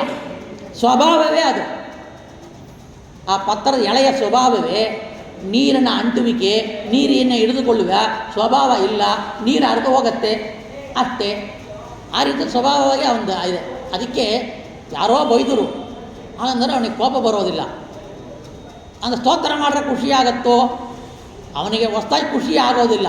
ಆ ಸ್ತೋತ್ರವನ್ನು ಮಾಡಿಸಿ ಅದರಿಂದ ಪಾಪ ಪರಿಹಾರವನ್ನು ಮಾಡಿಸಿ ಅವರಿಗೆ ಏನು ಕೇಳ್ತಾರಂತ ನೋಡಿ ಸ್ತೋತ್ರ ಮಾಡೋದು. ಇಡೀ ಬ್ರಹ್ಮಾಂಡವೇ ನನಗಾಗಬೇಕು ಅಂದರೆ ಅದಿಟ್ಕೊಂಡು ಏನು ಮಾಡಬೇಕಾಗತ್ತೆ? ಸ್ತೋತ್ರ ಮಾಡ್ತಾನ, ಮಕ್ಕಳಾಗಬೇಕು ಅಂತಾನ, ಜ್ಞಾನ ಆಗಬೇಕು ಅಂತಾನ, ಶಾಸ್ತ್ರ ಅಭ್ಯಾಸ ಆಗಬೇಕು ಅಂತಾನ, ಏನೋ ಒಳ್ಳೇದು ಕಲ್ತಾನ, ಅದೇ ಕೊಡ್ತಾನ ದೇವರು. ಇಲ್ಲ ಮನೆ ಮಾಡಿದೆ, ಹೆಣ್ಣು ಮಕ್ಕಳು ಮರಿ ಮಕ್ಕಳು ಅದು ಇದು ಆಸ್ತಿ ಪಾಸ್ತಿ ಏನೋ ಕೇಳ್ತಾನ ಅಂತ ಇಟ್ಕೊಳ್ಳಿ, ಕೊಡ್ಬೋದು ದೇವರು. ಅದನ್ನು ನೋಡ್ತಾನ ದೇವರು. ಅವನಿಗೆ ಪೂರ್ವಾಪರ ಕೊಡಬೇಕಾ ಇಲ್ಲವಾ ಅಂತೂ ನೋಡ್ತಾನ. ಅವನಿಗೆ ಪ್ರಾರಬ್ಧ ಕರ್ಮ ಇದ್ದರೇ ಅನುಗ್ರಹ ಮಾಡ್ತಾನ, ಇಲ್ಲ ಆದರೆ ಇಲ್ಲ. ಆ ರೀತಿಯಲ್ಲಿ ಭಗವಂತನ ವಿಷಯವನ್ನು ಹೇಳ್ತಾ ಇದ್ದು, ಹೇಗೆ ಅಂಶ ಏನಿದೆಯೋ ನೀರು ಮತ್ತು ಹಾಲನ್ನು ಬೆರೆಸ್ತೀವಿ. ನೀರು ಹಾಲನ್ನು ನಾವು ಬೆರಿಕೆ ಮಾಡಿ ಆ ಅಂಶ ಪಕ್ಷಿಗೆ ಕೊಟ್ಟರೂ ಕೂಡ ಅದು ಹಾಲನ್ನು ಮಾತ್ರ ಸ್ವೀಕಾರ ಮಾಡಿ ನೀರನ್ನು ಬಿಟ್ಬಿಡ್ತದೆ. ಆ ರೀತಿಯಲ್ಲೇ ಕೂಡ ಭಗವಂತ ಅವನಲ್ಲಿ ಏನು ದೋಷ ಇಲ್ಲ. ಅದಕ್ಕೆ ಜನರು ಮಾಡುವ ಸ್ತುತಿಗಳನ್ನು ಸ್ವೀಕಾರ ಮಾಡಿ ಅವನಿಗೆ ಏನು ಇಷ್ಟ ಇಲ್ಲವೋ ಅದನ್ನು ಬಿಡ್ತಾನ. ನಿಂದಾ ಸ್ತುತಿ ಮಾಡುವವರಿಗೆ, ಬೈಯೋರಿಗೆ ಅವನ ಗುಣರಹಿತ, ನಿರ್ಗುಣ, ನಿರಾಕಾರ, ನಾನು ಅವನ ಒಂದು, ಜೀವನ ಪರಮಾತ್ಮನ ಒಂದು, ಎಷ್ಟೆಷ್ಟೋ ಬೈತಾರೆ. ಅದೆಲ್ಲ ತಲೆ ಕೆಡಿಸ್ಕೊಳ್ಳೋದೇ ಇಲ್ಲ. ಆದರೆ ಅವರಿಗೆ ತಕ್ಕ ಫಲವನ್ನು ಕಾಲಕ್ರಮದಲ್ಲಿ ಬಂದೇ ಅನುಭವಿಸ್ತಾರೆ ತಮೋಯೋಗ್ಯರು. ಈ ಏನು ಒಂದು ಉಪಮಾನವನ್ನು, ಒಂದು ಕಥೆಯನ್ನು ಹೇಳ್ತಾರೆ. ಗಣಜ ಒಂದು ಹುಳು ಇದೆ. ಆ ಬಂಡು ಶಾಮ ಎಂಬ ಹುಳುವನ್ನು ಅದನ್ನು ತನ್ನ ಗೂಡಿನಲ್ಲಿ ಬಂದು ಇಟ್ಕೊಳ್ಳುತ್ತೆ ತಿನ್ನಕ್ಕೆ. ಆ ಗಣಜವು ಈ ಶಾಮ ಎಂದ ಪುಟ್ಟ ಹುಳು ಏನಿದೆಯೋ ಅದಕ್ಕೆ ಹೊರಗಡೆಯಿಂದ ಅದು ತಿನ್ನಕ್ಕೆ ಆಹಾರವನ್ನು ತಗೊಂಡು ಅದು ಬಾಯಲ್ಲಿ ತುರುಕ್ತಾ ಇದೆ, ಅದು ತಿಂತಾ ಇದೆ. ಈ ರೀಂಗಾರವನ್ನು, ಈ ಗಣಜ ಹುಳದ ರೀಂಕಾರವನ್ನು ಕೇಳಿದರೆ ಅದಕ್ಕೆ ಸ್ವಲ್ಪ ಖುಷಿಯಾಗತ್ತೆ, ಊಟ ಬರ್ತಾ ಇದೆ ನನಗೆ ಹಾಗಂತ. ಆದರೆ ಒಳಗಡೆ ಒಂದು ಭಯವೂ ಇರುತ್ತೆ. ಈ ಗಣಜ ನನ್ನನ್ನು ತಿಂದು ಬಿಡುತ್ತೋ ಏನೋ ಹಾಗಂತೇಳಿ ಈ ಭಯ ಮತ್ತು ಪ್ರೀತಿಯೂ ಇದೆ ಊಟ ಕೊಡೋದ್ರಿಂದ. ಈ ಎರಡೂ ಕೂಡ ಅದಕ್ಕೆ ಬರ್ತಾ ಇದೆ. ಆ ರೀತಿಯಲ್ಲಿ ಅದು ಆ ಶ್ಯಾಮ ಎಂಬ ಹುಳ ಈ ಗಣಜವನ್ನು, ಆ ರೂಪವನ್ನು ನೋಡಿದೆ, ಅದನ್ನೇ ಚಿಂತನೆ ಮಾಡ್ತಾ ಇದೆ. ಅದು ಬೆಳೆಯುವಾಗ ಈ ಗಣಜ ಉಳುವಂತೆ ತನ್ನ ರೂಪವನ್ನು ಅದು ಪಡೆಯುತ್ತಂತೆ. ಆ ರೀತಿಯಲ್ಲಿ ಈ ಭಗವಂತ ಜೀವ ಎಂಬ ಒಂದು ಅನುರೂಪ ಹುಳವನ್ನು ದೇಗ ಎಂಬ ಗೂಡಲ್ಲಿ ಇಟ್ಟಿದ್ದಾನೆ. ದೇಗದಲ್ಲಿ ಇಡುವಾಗ ಈ ಪರಮಾತ್ಮನ ಭಯದಿಂದ ಜೀವ ಅಪ್ರೀತಿ ಆಗ್ತಾನೆ. ನೋಡಪ್ಪ ಅವನೇ ಸೃಷ್ಟಿ ಮಾಡೋದು, ಅವನೇ ಕೊಳ್ತಾನ ಅಂದರೆ ಅವನೇ ನೋಡು ನನ್ನ ಕೊಳ್ತಾನ, ಅವನೇ ನನ್ನಿಂದ ಕಿತ್ಕೊಳ್ತಾನ, ಅವ ನನಗೆ ದುಃಖ ಕೊಡ್ತಾ ಇದ್ದಾನ, ನನಗೆ ರೋಗ ಕೊಡ್ತಾ ಇದ್ದಾನ. ಯಾಕಂದರೆ ಎಲ್ಲ ಕಾರಣವೂ ಅವನೇ ತಾನೆ, ಶಾಸ್ತ್ರ ಹೇಳುತ್ತೆ. ಅದನ್ನು ಚಿಂತನೆ ಮಾಡಿದವನು ಅವನ ಮೇಲೆ ಅಪ್ರೀತಿ ಆಗಿಬಿಡ್ತಾನೆ. ಇಲ್ಲ ದೇವರೇ ಇಲ್ಲ ಅಂತಂದ್ಬಿಟ್ರೆ ನಾವು ಖುಷಿಯಾಗ್ಬೋದು. ದೇವರಿದ್ದಾರೆ ಅಂತ ಹೇಳಿದರೆ ತಾನೇ ನಾವು ಏಕಾದಶಿ ಉಪವಾಸ, ಶ್ರಾವಣ ಉಪವಾಸ ಮಾಡಿಕೊಂಡು ನೆಲ್ಲಾಡಿ ಆ ದುಃಖದಿಂದ ನಮ್ಮ ದೇಹವನ್ನು ಒಣಸ್ಕೊಂಡು ನೀರಡಿಕೆ, ಹಸುವೆ ಇದನ್ನು ದುಃಖ ಪಡಬೇಕು. ಅವ ಇಲ್ಲ ಅಂತ ಹೇಳ್ಬಿಟ್ರೆ, ಎಲ್ಲರಿಗೂ ಹೇಳ್ಬಿಟ್ರೆ ಎಲ್ಲ ಸುಮ್ಮನೆ ಇರ್ತಾರೆ. ಎಲ್ಲರಿಗೂ ಆಗೋದು ನಮಗೆ ಆಗುತ್ತೆ ಅಂತ ದೇವರೇ ಇಲ್ಲ ಅಂತ ಪ್ರಚಾರ ಮಾಡೋದು. ದುಃಖ ಎಲ್ಲ ಅನುಭವಿಸ್ತಾ ಇದ್ದೀರಿ, ಈ ದುಃಖ ಪಡಬೇಕಾದ ಅವಶ್ಯಕತೆಯೇ ಇಲ್ಲ ನಿಮಗೆ, ದುಃಖ ಪಡಬೇಕಾದ್ದೇ ಇಲ್ಲ. ಯಾಕಂದರೆ ಧರ್ಮ ಇಲ್ಲ, ಅಧರ್ಮ ಇಲ್ಲ, ಸ್ವರ್ಗ ಇಲ್ಲ, ನರಕ ಇಲ್ಲ, ದೇವರಿಲ್ಲ, ದಿಂಡ್ರು ಇಲ್ಲ ಹಾಗಂತ ಹೇಳೋದು. ಇದು ಅಪ್ರೀತಿಯನ್ನು ಮಾಡ್ತಾರೆ. ಜ್ಞಾನ ದೇವರು ಒಂದು ಅಂತ ಹೇಳೋದು ಅಪ್ರೀತಿನೇ. ಅವನಿಗೆ ಅಷ್ಟಿದೆ, ನಾನು ಅವನು ಅಂತ ಒಂದು ಹೇಳೋಣ ಹಾಗಂತ ಹೇಳೋದು. ಇದೆಲ್ಲ ದೇಶಗಳು ಅಪ್ರಿಯ. ಆದರೆ ಈ ಗಣಿಜಾಹುಲ ಯಾವ ರೂಪವನ್ನು ತಾಳುತ್ತೋ ಆ ರೀತಿಯಲ್ಲಿ ಈ ಭಗವಂತನ ಗುಣವನ್ನು ಚಿಂತನೆ ಮಾಡುವಾಗ ರೀಂಕಾರವನ್ನು ಕೇಳಿ ಸಂತೋಷ ಆಗುತ್ತೆ.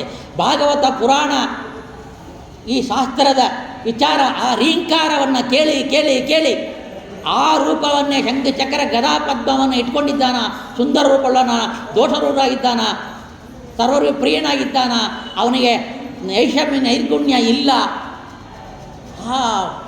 ಎಲ್ಲವನ್ನು ವ್ಯಾಪಿಸಿದ್ದಾನ, ಎಲ್ಲವನ್ನು ಸಮರ್ಥನಾಗಿದ್ದಾನ, ಎಲ್ಲವನ್ನು ಬಲ್ಲವನಾಗಿದ್ದಾನ. ಆ ಗುಣ ಚಿಂತನೆ ಮಾಡಿ ಮಾಡಿ ಮಾಡಿ ಇವನಿಗೆ ಯೋಗಿತಿಗೆ ತಕ್ಕ, ಇವ ಜ್ಞಾನ ಕರ್ಮಕ್ಕೆ ತಕ್ಕ, ಇವ ಜ್ಞಾನ ಭಕ್ತಿ ವೈರಾಗ್ಯ ಆ ಗುಣಗಳಿಗೆ ತಕ್ಕ ಇವನಿಗೂ ಕೂಡ ದೋಷ ದೂರವನ್ನು ಕೊಟ್ಟು, ಇವನಿಗೂ ಕೂಡ ಪರಿಪೂರ್ಣ ಜ್ಞಾನವನ್ನು ಕೊಟ್ಟು ಪರಿಪೂರ್ಣ ಆನಂದವನ್ನು ಇವನಿಗೆ ಯೋಗಿತ ರೀತಿಯಲ್ಲಿ ಮೋಕ್ಷದಲ್ಲಿ ಕೊಡೋದ್ರಿಂದ ಆ ರೂಪವನ್ನು ತಾಳ್ತಾನ. ಈ ರೀತಿಯಲ್ಲಿ ಈ ಶಿಶುಪಾಲ ಬೈದರೂ ಕೂಡ ಅವ 3 ಜನ್ಮದಲ್ಲಿ ದೈತ್ಯ ಯೋನಿಯಲ್ಲಿ ಹುಟ್ಟಿ ಪರಮಾತ್ಮನನ್ನು ದ್ವೇಷ ಮಾಡಿ 3 ಜನ್ಮ ಕಳೆದ ಮೇಲೆ ಮತ್ತು ತನ್ನ ಪದವಿಯಾಗಿರುವ ಆ ಜಯ ವಿಜಯ ಪದವಿಯನ್ನು, ದ್ವಾರಪಾಲಕ ಪದವಿಯನ್ನು ಹೊಂದುತ್ತಾನ. ಹಾಗಂತ ಹೇಳಿ ಇರೋದ್ರಿಂದ ಈ ಮೊದಲನೆಯದಲ್ಲಿ ಹಿರಣ್ಯಕಶಿಪಾಯಿ ಹುಟ್ಟಿ ಒಬ್ಬ ವರಾಗಮೂರ್ತಿಯಿಂದೋ, ಇನ್ನೊಬ್ಬ ಹಿರಣ್ಯಕಶಿಪು ನರಸಿಂಹಮೂರ್ತ ಪರಮಾತ್ಮನಂದಿವೆ ಸತ್ತೋಗಿ ಅವರು ಮತ್ತು ಇವಾಗ ಶಿಶುಪಾಲ ತಂತ್ರವಾಗಿ ಹುಟ್ಟಿದ್ದಾರೆ. ರಾಮಾವತಾರ ಕಾಲದಲ್ಲಿ ಇವರು ರಾವಣ ಕುಂಭಕರ್ಣನಾಗಿ ಮೊಟ್ಟ ಮೊದಲಿಗೆ ಹುಟ್ಟಿ ಆವಾಗ ಇವರು ರಾಮದೇವರ ಕೈಯಿಂದ ಸತ್ತರು. ಹಿರಣ್ಯಕಶಿಪು, ರಾವಣ ಕುಂಭಕರ್ಣ, ಶಿಶುಪಾಲ ದಂಗವಕ್ರ. ಈ ರೀತಿಯಲ್ಲಿ ಈ ಜಯ ವಿಜಯರೇ ದೈತ್ಯರಾಗಿ ಹುಟ್ಟಿ ಯಾರು ಪರಮಾತ್ಮನ ದ್ವೇಷ ಮಾಡಿದನೋ ಅವರು ನರಕವನ್ನೇ ಹೋಗ್ತಾರೆ. ಅಂಧಂತಾಮಿತ್ರ ಎಂಬ ಅಂಧಂತಮಸಿಗೆ ಹೋಗ್ತಾರೆ. ಆದರೆ ಅಲ್ಲಿ ಇರುವ ಜಯ ವಿಜಯರಿಗೆ ಪರಮಾತ್ಮ ಸ್ವೀಕಾರ ಮಾಡಿ ತನ್ನ ಅವ್ರ ಪದವಿಯನ್ನು ಕೊಡೋಕ್ಕೆ ತನ್ನಲ್ಲಿ ಸ್ವೀಕಾರ ಮಾಡಿದ. ಇದನ್ನೇ ನೀವು ನೋಡಿದ್ದು. ಅದಕ್ಕೆ ಯಾರು ಕೂಡ ಭಗವಂತನ ದ್ವೇಷ ಮಾಡಿದರೆ ಮೋಕ್ಷ ಹಾಗಂತ ಹೇಳಬಾರ್ದು. ಅದಕ್ಕೆ ಭಾಗವತ ತಾತ್ಪರ್ಯ ನಿರ್ಣಯದಲ್ಲಿ ನಮ್ಮ ಆಚಾರ್ಯರು ವಾಯುದೇವರು ಹೇಳ್ತಾರೆ, ಯಾರು ಕೂಡ ಭಗವಂತನ ದ್ವೇಷದಿಂದ ಮುಕ್ತಿಯಾಗತ್ತೆ ಹಾಗಂತೇಳಿ ಇದರಿಂದ ತಿಳಿಯಬಾರದು. ಯಾಕಂದರೆ ಭಕ್ತಿ ಮಾಡೋದು ತುಂಬ ಕಷ್ಟ, 2 ಉಪವಾಸ ಮಾಡೋದು ತುಂಬ ಕಷ್ಟ, ಪುಂಸನ ವ್ರತ ಮಾಡೋದು ಕಷ್ಟ, ಚಾತುರ್ಮಾಸ ವ್ರತ ನಾಳಿಗೆ ರುಚಿಯನ್ನು ಬಿಟ್ಟು ಮಾಡೋದು ಕಷ್ಟ, ಅವನ ಧ್ಯಾನ ಮಾಡೋದು 1 ತಾಸು ಪ್ರವಚನಕ್ಕೆ ಕೂಡೋದೇ ನಮಗೆ ಕಷ್ಟ. ಈ ರೀತಿಯಲ್ಲಿ ಇರುವಾಗ ಈ ಕಷ್ಟವನ್ನು ಮಾಡದೆ ಅವನ ಬೈದು ಬಿಟ್ಟರೆ ನೀ ಯಾರೋ, ನೀನು ನನ್ನಂಥ ಕಲಿ ಪುರುಷ ದುರ್ಯೋಧನ ಹೇಳ್ದ, ನಿನ್ನಂಥ ಮಾಯಾ ಮ್ಯಾಜಿಕ್ ಮಾಡೋರು, ಮಾಯಾ ಮಾಟ ಮಾಡೋರು ನನ್ನಲ್ಲಿ ಕೆಲಸದವರಾಗಿ 100 ಜನ ಇದ್ದಾರೆ ಅಂತ. ಆ ಥರ ಮಾಯಾ ಮಾಟ ಮಾಡೋರು ತುಂಬ ಜನ ಇದ್ದಾರೆ. ಅವುಗಳೇ ಇದ್ದ ಕೃಷ್ಣ ಪರಮಾತ್ಮರನ್ನು ಕಲಿಪುರುಷ. ಆ ರೀತಿಯಲ್ಲಿ ಬೊಯ್ಯೋದು ಸುಲಭವಾಗತ್ತೆ. ದೇವರಿಲ್ಲ, ದಿಂಡ್ರಿಲ್ಲ, ಸ್ವರ್ಗ ಇಲ್ಲ, ನರಕ ಇಲ್ಲ, ಇದೆಲ್ಲ ಹೇಳೋದು ತುಂಬ ಸುಲಭವಾಗತ್ತೆ. ಸದಾ ಹರಿಯನ್ನು ಬೊಯ್ಯೋದು ತುಂಬ ಸುಲಭ ಆಗುತ್ತೆ. ಸಾಧನೆ ಮಾಡೋದು ಕಷ್ಟ. ಅದಕ್ಕೆಲ್ಲ ಎಲ್ಲರೂ ಬೊಯ್ದು ಸಾಧನೆ ಮಾಡಿಕೊಂಡ್ರೆ ಅವ್ರಿಗೆ ಮೋಕ್ಷ ಆಗತ್ತೇನು ಅಂದರೆ ಅವನಿಗೆ ಜೀವರು ಎಲ್ಲರಿಗೂ ಮೋಕ್ಷ ಕೊಡಬೇಕಾಗತ್ತೆ. ಕಷ್ಟ ಬಿದ್ದು ಸಾಧನೆ ಮಾಡೋರಿಗೂ ಮೋಕ್ಷ. 100 ಜನ್ಮ 200 ಜನ್ಮಗಳಿಗೂ ಸಾಧನೆ ಮಾಡಿದ ಬ್ರಹ್ಮದೇವರಿಗೂ ಮೋಕ್ಷ. ಸದಾ ಬೊಯ್ತಾ ಇರುವ ಕಲಿಪುರುಷನಿಗೆ ಮೋಕ್ಷ ಅಂದರೆ ಭಗವಂತನಿಗೆ ಏನು ಯಾವ ರೀತಿಯಲ್ಲಿ ಅವ ಕೆಟ್ಟವ್ರನ್ನ ಕ್ವಾಲಿಟಿ ಕಂಟ್ರೋಲ್ ಮಾಡದೇ ಇರ್ತಾನವ. ಅವನೇನು ಅಧ್ಯಕ್ಷ ಎಲ್ಲ ಲೋಕಕ್ಕೂ, ಏನು ಸ್ವಾಮಿತ್ವ ಬಂತು ಹಾಗಂತ ನಮಗೇ ಸಂಶಯ ಬರುತ್ತೆ.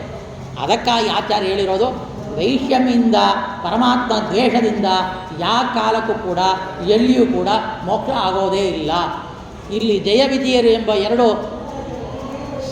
ದೇವಜೀವಗಳು ಸ್ವರೂಪದಾಗ ದೇವ ಸ್ವಭಾವವುಳ್ಳವರು. ಶಾಪದಿಂದ ಸನಕಾದಿಗಳ ಶಾಪದಿಂದ ಈ ರೀತಿಯಲ್ಲಿ ಹುಟ್ಟಿ ಅಲ್ಲಿ ಬಂದಿದ್ದಾರೆ. ಅವರಿಗೆ ಮಾತ್ರ ಮೋಕ್ಷ ಹಾಗಂತೇಳಿ ನಿರ್ಣಯ ಮಾಡಿಕೊಟ್ಟಿದ್ದಾರೆ. ಅದಕ್ಕೆ ಭಗವಂತನನ್ನು ನಾವು ಸ್ಮರಣೆ ಮಾಡ್ತಾನೇ ಇರಬೇಕು ಹಾಗಂತೇಳಿ ತೀವ್ರವಾಗಿ ಹೇಳ್ತಾ ಇದ್ದಾರೆ. ಮತ್ತು ಅನಂತ ರೀತಿಯಲ್ಲಿ ಹೇಳ್ತಾ ಇದ್ದಾರೆ. ಕಾಮ ಸ್ನೇಹಾತ್ ಭಯಾತ್ ದೇಶಾತ್ಯದ ಪಕ್ಕೇಶ್ವರೋ ಮನಃ ಆವೇಶಂ ತದಗಂ ಅತ್ವಾ ಭಗವತ್ ತದ್ಗತಿಂ ಗತಾಃ ಗೋಪ್ಯಾತ್ ಕಾಮಾತ್ ಹಾಗಂತ ಹೇಳ್ತಾ ಇದ್ದಾರೆ. ಭಯಾತ್ ಕಂಸೋ ದೇಶಾತ್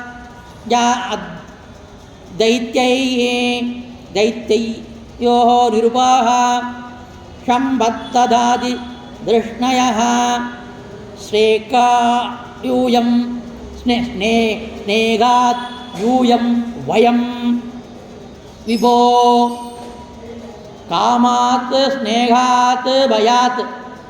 ಕಾಮದಿಂದ, ಸ್ನೇಹದಿಂದ, ಭಯದಿಂದ, ದೇಶದಿಂದ, ಮನಸ್ಸಿನಿಂದ ಈ ರೀತಿಯಲ್ಲಿ ಯಾರು ಏನೇನು ಮಾಡಿದ್ದಾರೆ ಅವರಿಗೆ ಯಾವ ರೀತಿಯಲ್ಲಿ ಮೋಕ್ಷ ಆಯಿತು. ಕಾಮದಿಂದ ಗೋಪಿಕಾ ಸ್ತ್ರೀಗಳು ಭಗವಂತನನ್ನ ರೂಪವನ್ನು ನೋಡಿ ಅಪೇಕ್ಷೆ ಆಗಿ ಕಾಮದಿಂದ ಅವರು ಭಗವಂತನ ಒರೆಸ್ಕೊಂಡ್ರು. ಅವರು ಪುರುಷರೇ ಕಾಮವಯವಾಗಿ ಭಗವಂತನ ಅನುಗ್ರಹದಿಂದ ಕೃಷ್ಣಾವತಾರ ಕಾಲದಲ್ಲಿ ನಿಮ್ಮನ್ನು ಮದುವೆ ಮಾಡಿಕೊಳ್ತೀನಿ ಅಂತ ಒಂದು ವರ ಕೊಟ್ಟಿರೋದ್ರಿಂದ ಗೋಪಿಕಾಸ್ತ್ರೀಗಳಾಗಿ ಹುಟ್ಟಿರುವ ಅವರು ಭಗವಂತನನ್ನು ಮದುವೆ ಮಾಡಿಕೊಂಡರು. ಕಂಸ ಯಾವಾಗ ಕೃಷ್ಣ ಬರ್ತಾನೋ ಯಾವಾಗ ಕೊಳ್ತಾನೋ, ಯಾವಾಗ ಬರ್ತಾನೋ ಯಾವಾಗ ಕೊಳ್ತಾನೋ, ಅವನು ಹಿಡಿಯೋಕ್ಕಾಗಿಲ್ಲ, ಅವನು ಕೊಳ್ಳಕ್ಕಾಗಿಲ್ಲ, ಎಲ್ಲಿದ್ದಾನೋ ಏನೋ. ಆ ಸದಾಕಾಲ ಮರಣ ಭಯದಿಂದ, ಆ ಕಂಸ ಭಯದಿಂದ ಶಿಶುಪಾಲ ಇವಾಗ ನೋಡಿದ್ವು ದೇಶ ಮಾಡ್ತಾ ಇದ್ದ. ದೇಶದಿಂದ ಯಾದವರು ಬಂಧುತ್ವದಿಂದ, ಅವನ ಸ್ನೇಹ ಏನಿತ್ತು ಬಂಧುತ್ವ. ನನಗೆ ಮಾಮ ಅಳೆಯ ಮಚ್ಚ ಅವ ಒಂದು ಸಹೋದರ ಸಹೋದರಿ ಆಗ ಈಗಂತ ಯಾದವರು ಅವನ ಜೊತೆಯಲ್ಲಿ ಹುಟ್ಟಿದವರು, ಅವನ ಫ್ರೆಂಡ್ಸುಗಳು, ಅವರು ಸ್ವಂತದವರು, ಬಂಧದವರು ಎಲ್ಲ ಬಂಧುತ್ವದಿಂದ ಕೃಷ್ಣ ಅಂತ ಬಂಧದಿಂದ ಅವನು ಸ್ನೇಹ ಮಾಡ್ತಾಯಿದ್ರು. ಯಶೋಧ ತನ್ನ ಮಗ ಅಂತಲೇ ತಿಳಿದರು ಕೃಷ್ಣನನ್ನು. ಈ ಪಾಂಡವರಾದ ನೀವು ಸ್ನೇಹ ನಿಮಿತ್ತವಾದ ಭಕ್ತಿಯಿಂದ ಯೂಯಂ ವಯಂ ಮತ್ತು ನೀವು ಸ್ನೇಹ ಫ್ರೆಂಡ್ಶಿಪ್ಪು ಆ ರೀತಿಯಲ್ಲಿ ನೀವು ಭಕ್ತಿಯನ್ನು ಮಾಡಿದ್ರಿ. ಶುಕಾದಿಗಳಾದ ನಾವು ಕಾಮವೇ ಮೊದಲಾದವುಗಳಿಂದ ಕೇವಲ ಭಕ್ತಿಯಿಂದ, ಕಾಮ ಗೀಮ ಏನಿಲ್ಲ ನಮಗೆ, ಕೇವಲವಾದ ನಿಶ್ಚಿತವಾದ ನಿರಂತರವಾದ ಭಕ್ತಿಯಿಂದ ಈ ಕೃಷ್ಣನನ್ನು ಆಗಿದ್ದೇವೆ. ಮೊದಲು ದೇಶಗಳಾಗಿದ್ದ ಶಿಶುಪಾಳಾದಿಗಳು ದೇಶ ಕಾಮ ಭಯ ಮುಂತಾದರಿಂದ ಅಳಿಸಿ ಹೋಗಿ ಭಕ್ತಿಯೇ ಸ್ಥಿರವಾಗುವುದು. ಆ ರೀತಿಯಲ್ಲಿ ಭಯದಿಂದವೋ ದೇಶದಿಂದವೋ ಅಥವಾ ಕಾಮದಿಂದವೋ, ಯಾಕೆ ಕಾಮವಶಾತ್ ಕೂಡ ನಾವು ಭಗವಂತನ ಸ್ಮರಣೆ ಮಾಡಬಾರ್ದು, ಅವನು ಮದುವೆ ಮಾಡಿಕೊಳ್ಬೇಕು ಅಂತ ಹೇಳಿ ಭಯಕ್ಕೆ ಒಂದು ಸಲ ಆಗತ್ತಂತೆ. ಆ ರೀತಿಯಲ್ಲಿ ಮಾಡಿಕೊಳ್ಬಾರ್ದು. ಈ ರೀತಿಯಿಂದ ಭಗವದ್ ಭಕ್ತಿನಿಂದವೇ ಅವನ ಸೇರಬೇಕು. ಹಾಗಂತೇಳಿ ಬ್ರಾಹ್ಮಣರು ಶಾಪದಿಂದ ಚ್ಯುತರಾದ ಅಸುರ ವೇಷ ದೂಷಿತರಾಗಿದ್ದರು. ಅವರು ಆ ಬ್ರಾಹ್ಮಣ ಶಾಪದಿಂದ ಅಸುರ ಒಂದು ಜಾತಿಯಲ್ಲಿ ಹುಟ್ಟಿ ಮತ್ತು ಭಗವಂತನ ಏನು ಒಂದು ವರದಿಂದವೋ ಅವರು ಆ ರೀತಿಯಲ್ಲಿ ಕೂಡ ಅವರು ಸಾಯುಜ್ಯವನ್ನು ಹೊಂದಿದ್ದಾರೆ. ಅಲ್ಲಿಗೆ ಹೋಗಿ ಹೊಂದಿದ್ದಾರೆ, ಅಮುಕ್ತಿ ಲೋಕಕ್ಕೆ ಹೋಗ್ತಾರೆ. ಬ್ರಹ್ಮದೇವರು ಯಾವಾಗ ವಿರಜನ ಸ್ಥಾನಕ್ಕೆ ಹೋಗ್ತಾರೋ ಅವರೇ ಇವರಿಗೆ ಜಯವಿಜಯರು ಕೂಡ ಆವಾಗಲೇ ಮೋಕ್ಷ ಅಂತ ನಾವು ತಗೊಳ್ಬೇಕು ಅಂತ ಆಚಾರ್ಯ ಎಲ್ಲ ಕಡೆ ಕೂಡ ನಿರ್ಮಾಣ ಮಾಡಿದ್ದಾರೆ. ಅದನ್ನು ಇಲ್ಲಿ ಅನ್ವಯ ಮಾಡಿಕೊಳ್ಬೇಕು. ನಾರದರು ಹೇಳ್ತಾ ಇದ್ದಾರೆ, ಅಮುಕ್ತಿ ವೈಕುಂಠ ದ್ವಾರ ಬಾಲಕರಾದ ಜಯವಿಜಯರು ಅಲ್ಲಿಗೆ ಬಂದ ಕಾರಣ ಏನು ಅಂತ ಕೇಳುವಾಗ ಆ ಕಥೆಯನ್ನು ಹೇಳಿದ್ದಾರೆ. ಮತ್ತು ನಾರದರು ಕೇಳ್ತಾ ಇದ್ದಾರೆ, ಈ ವರಾಹದೇವರಿಂದ ತನ್ಮನಾದ ಹಿರಣ್ಯಾಕ್ಷನು ಹತನಾದ ಅಂತ ಕೇಳಿ ಹಿರಣ್ಯಕಶಿಪು ಕೂಡ ಶೋಕ ಮತ್ತು ರೋಷಯುಕ್ತನಾಗಿ ಸಭೆಯಲ್ಲಿ ದಾನವರನ್ನು ಕುರಿತು ಹೇಳ್ತಾ ಇದ್ದಾನ. ಇವಾಗ ಈ ಹಿರಣ್ಯಕಶಿಪುವಿನ ಕತೆ 4ನೇ ಅಧ್ಯಾಯದಿಂದ ಪ್ರಾರಂಭ ಆಗ್ತಾ ಇದೆ. ಆವಾಗ ನಾವು ಮುಂಚೆ ನೋಡಿದ್ವು, ಹಿರಣ್ಯಾಕ್ಷ ವರಾಹದೇವರ ಕೈಯಿಂದ ಸತ್ತೋದ ಅಂತ ಯುದ್ಧ ಮಾಡಿ. ಈ ಹಿರಣ್ಯಾಕ್ಷನ ಅಣ್ಣ ಹಿರಣ್ಯಕಶಿಪು ಏನು ತಮ್ಮನನ್ನು ಕೊಂದಾಕಿದ ವರಾಹಮೂರ್ತಿ. ಅದಕ್ಕಾಗಿ ಇವ ಯಾವಾಗಲೂ ಹರಿಯಲ್ಲಿ ದ್ವೇಷ ಮಾಡ್ತಾ ಇದ್ದಾನ. ಇವನಿಗೂ ಒಳಗಡೆ ಭಯವೂ ಇದೆ. ಆದರೆ ಇವ ಬ್ರಹ್ಮದೇವರಿಂದ ಅವಧ್ಯ ವರವನ್ನು ಪಡೆದಿದ್ದಾನ. ಎಲ್ಲಿಯೋ ಕಾಲದಲ್ಲಿಯೋ ಯಾರಿದ್ದವೋ ಅಂತ ಮುಂದೆ ಬರುತ್ತೆ, ಯಾರ್ಯಾರಂತ ಏನೋ ಒಂದು ತಪಸ್ಸು ಮಾಡಿದ್ರೆ ಆ ಕಥೆ ಬರುತ್ತೆ. ಇದ್ದರೂ ಕೂಡ ಇವ ಏನು ಮಾಡ್ತಾನ, ಎಲ್ಲರಿಗೂ ಕರಿತಾನ ದೈತ್ಯರನ್ನ. ತ್ರಿಶೂರ, ವಿಪ್ರಚಿತ್ತಿ, ಶಂಬರ, ಪಾಕ ಇವೆಲ್ಲ ದೈತ್ಯರು, ಅವನ ಕೆಲಸದವರು. ಈ ನಾರಾಯಣ ಏನು ಮಾಡ್ತಾ ಇದ್ದಾನ, ಕ್ಷುದ್ರವಾದ ಈ ದೇವತೆಗಳ ಪಕ್ಷವನ್ನು ವಹಿಸಿ ಅವರಿಗೆ ಅನುಗ್ರಹ ಮಾಡಿ ಅವ್ರ ಕಡೆಗೆ ಇರ್ತಾನ. ಅವರು ಜಯಶೀಲರಾಗ್ತಾರೆ. ಆದರೆ ಇವಾಗ ನಾನು ಏನು ಮಾಡಿದ್ದೀನಿ ಗೊತ್ತಾ, ಎಲ್ಲ ದೇವತೆಗಳನ್ನ ಕಟ್ಟಾಕಿದ್ದೀನಿ, ನನ್ನ ಕೆಲಸವರ ಮಾಡಿದ್ದೀನಿ. ನಾನು ಹೇಳಿದ ಮಾತು ಕೇಳ್ಕೊಂಡು ನಡ್ಕೊತಾ ಇದ್ದಾರೆ ಅವರೆಲ್ಲ. ಇವಾಗ ಭಯಭೀತರಾಗಿ ಯಾರೂ ನನ್ನ ಇವಾಗ ಕೊಲ್ಲಕ್ಕೆ ಆಗೋದಿಲ್ಲ ಅವರಿಂದ. ಅದಕ್ಕಾಗಿ ನೀವು ಮತ್ತು ಇಲ್ಲಿ ಕೆಲವರು ಗುಟ್ಟಾಗಿ ನಾನು ಎಷ್ಟೇ ಅಪ್ಪನ ಮಾಡಿರ್ನೋ ಹೋಮವನ್ನು ಮಾಡ್ತಾ ಇದ್ದಾರೆ. ಕೃಷ್ಣಾಯ ಸ್ವಾಹ, ಓಂ ನಮೋ ಭಗವತೆ ವಾಸುದೇವಾಯ ಸ್ವಾಹ, ಓಂ ನಮೋ ನಾರಾಯಣಾಯ ಸ್ವಾಹ ಹಾಗಂತೇಳಿ ಮಂತ್ರದಿಂದ ಮಾಡ್ತಾ ಇದ್ದಾರೆ. ಅವನಿಗೆ ಸೇರ್ತಾ ಇದೆ. ಈ ಸ್ವಾಗ ಮಂತ್ರದಿಂದ ಅವ ಚೆನ್ನ ತುಪ್ಪವನ್ನು ಆ ಅನ್ನವನ್ನು ತಿಂದು ಪುಟ್ಟಿಯಾಗಿ ಆಗಿಬಿಟ್ಟಿದ್ದಾನ. ಈ ಪುಟ್ಟಿಯಾಗಲಿ ಅವನು ಸಣ್ಣಗೆ ಮಾಡಬೇಕು, ಅವನಿಗೆ ರೋಗವನ್ನು ಬರೆಸಬೇಕು, ಅವನ ಇಲ್ಲದೇ ಮಾಡಬೇಕು, ಅವನು ಇರಲೇಬಾರದು. ಅದಕ್ಕೆ ಮೊಟ್ಟ ಮೊದಲಿಗೆ ಅವನಿಗೆ ಆಗುವ ಊಟವನ್ನು ಕಟ್ ಮಾಡಿ, ಅಂದರೆ ಎಲ್ಲಿ ಹೋಮ ನಡೀತೋ, ಎಲ್ಲಿ ಅವನ ನಡೀತೋ ಆ ಬ್ರಾಹ್ಮಣನ ಕೊಂದಾಕಿ, ಮತ್ತು ಎಲ್ಲೆಲ್ಲಿ ಮಂತ್ರಗಳಿದೆಯೋ, ಎಲ್ಲೆಲ್ಲಿ ವೇದ ಪಾಠಶಾಲೆಯೋ ಇದೆಯೋ ಅವ್ರನ್ನೆಲ್ಲ ಕೊಂದಾಕಿ. ಓಂ ಸಹಸ್ರ ಶೀರ್ಷ ಪುರುಷ ಸಹಸ್ರಾಕ್ಷ ಸಹಸ್ರಪಾತ್ ಅಂತ ಅವನ ಅನಂತ ಕೈಗಳು, ಅನಂತ ಕಾಲುಗಳು, ಅನಂತ ಭುಜಗಳು, ಅನಂತ ಆಯುಧಗಳು ಅವನಲ್ಲಿ ಇದೆ, ಅವನ್ನೇ ಸೃಷ್ಟಿಕರ್ತ ಹಾಗಂತ ಹೇಳ್ತಾ ಇದ್ದಾರೆ. ಅದೆಲ್ಲ ತಪ್ಪು. ವೇದ ಪಾಠಶಾಲೆ, ಅವನ ಬಗ್ಗೆ ಎಲ್ಲಿ ವೇದ ಪಾಠಶಾಲೆ ಇದೋ ಅದನ್ನು ಮುಚ್ಚಿ ನನ್ನ ಬಗ್ಗೆ ವೇದ ಮಂತ್ರವನ್ನು ಪ್ರಚಾರ ಮಾಡಿ, ಇನ್ನು ಹೋಮ ಅವನ ಏನು ಮಾಡಿರೋ ನನ್ನ ಹೆಸರಲ್ಲೇ ಮಾಡಬೇಕು. ಹಿರಣ್ಯಕಶಿಪೇ ಸ್ವಾಹ ಅಂತೇಳಿ ಮಂತ್ರ ಹಾಕಬೇಕು. ನಾನು ಪಾಠ ಮಾಡಿಕೊಡ್ತೀನಿ, ಆ ಪಾಠವೇ ಎಲ್ಲ ಕಡೆಯೂ ನಡಿಬೇಕು, ನಾನೇ ಸರ್ವೋತ್ತಮ ಅಂತ ಹೇಳಬೇಕು ಹಾಗಂತೇಳಿ ಅನಂತ ರೀತಿಯಲ್ಲಿ ಕೂಡ ಇರ್ತಾರೆ. ಅವರಿಗೆ ಅದೇ ಖುಷಿ. ಮುಂಚೆ ದ್ವೇಷ ಮಾಡೋಕ್ಕೆ ಹುಟ್ಟಿದ್ದಾರೆ ಅವರು. ಹೋಗಿ ಬ್ರಾಹ್ಮಣನ ಕೊಳ್ಳೋದು, ದೇವಸ್ಥಾನ ಕೆಡಬೋದು, ಮಂದಿರಗಳನ್ನ ಕೆಡಬೋದು, ಎಲ್ಲಿ ಹೋಮ ಆಗುತ್ತೋ ಅದನ್ನೆಲ್ಲ ಭಸ್ಮ ಮಾಡೋದು, ಅಲ್ಲಿ ಅವ್ರನ್ನ ಓಡಿಸೋದು, ಅವ್ರ ತಲೆಯನ್ನು ಕತ್ತರಿಸಿ ಹಾಕೋದು, ಇಂಥ ದುಷ್ಟ ನೀಚ ಕೆಲಸವನ್ನು ನಿರಂತರವಾಗಿ ಮಾಡ್ತಾ ಇರ್ತಾರೆ ಹಿರಣ್ಯಕಶಿಪು ಮತ್ತು ಅವನ ಭೃತ್ಯರು ಎಲ್ಲರೂ ಕೂಡ.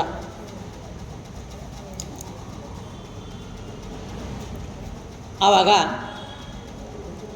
ಈ ರೀತಿಯಲ್ಲಿ ಎಲ್ಲರೂ ಅವನ ದೇಶದಲ್ಲಿ ಧರ್ಮ ಪರಿಪಾಲನೆ ಮಾಡದೇ ಹೋಗ್ತಾ ಇದ್ದಾರೆ.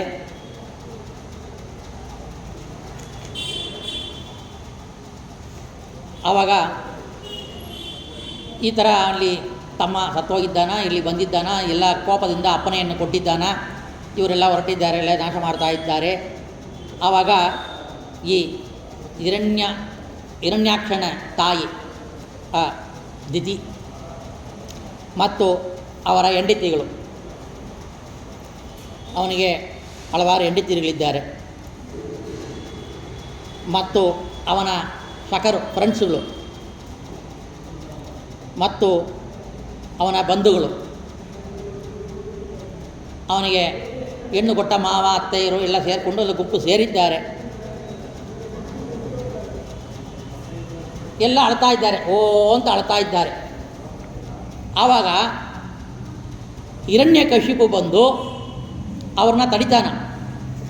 ಯಾಕೆ ಅಳ್ತಾ ಇದ್ದೀರಿ? ಯಾರ ಸಹವಾಸವು ನಿತ್ಯ ಹೇಳಿ, ನಾನು ಹೇಳೋದನ್ನು ಕೇಳಿ. ಜೀವ ವಿಲಕ್ಷಣವನಾದ ಪರಮಾತ್ಮ ನಿತ್ಯ, ಅಪ್ರಾಕೃತ, ವ್ಯಾಪ್ತ ಮತ್ತು ಸರ್ವಜ್ಞ. ಅವನೇ ಜೀವನಿಗೆ ಲಿಂಗ ಶರೀರದಿಂದ ಬಿಡಿಸಲು ಕಾರಣವಾದ ಬೌದ್ಧಿಕ ಶರೀರಾದಿಗಳನ್ನ ಕೊಡ್ತಾ ಇದ್ದಾನ. ಜೀವನು ಇಂತಾಗ ಶ್ರೀಹರಿಯೊಡನೆ ನಿತ್ಯವೂ ವಾಸ ಮಾಡುವನು. ಆದರೆ ಜೀವನಿಗೆ ಇದ್ದಂತೆ ವಿಷಯಗಳ ಅಪೇಕ್ಷೆ ಇದೆ. ಆ ಹರಿಗೆ ಅಂದ ಅಪೇಕ್ಷೆ, ಒಳಗಡೆ ಇರುವ ಅಪೇಕ್ಷೆಯನ್ನು ನೆರವೇರಿಸ್ತಾನೆ. ಅವನಿಗೆ ಸ್ವಂತವಾಗಿ ಒಳಗಡೆಯಿಂದ ಅಪೇಕ್ಷೆ ಏನೂ ಇಲ್ಲ. ನಾನು ಜೀವ ಒಂದು ಬದ್ಧನಾಗಿದ್ದಾನ ದೇಹದಲ್ಲಿ, ಅವ ಮುಕ್ತನಾಗಿದ್ದಾನ ಒಳಗಡೆ ಇರುವಾಗಲೇ, ಜೀವನಲ್ಲಿ ಇರುವಾಗಲೇ ಮುಕ್ತನಾಗಿದ್ದಾನ. ಈ ದಡದ ಮೇಲುಗಡೆ ಇರುವ ಅಲಗಾಡುತ್ತವರ ಗಿಡಗಳು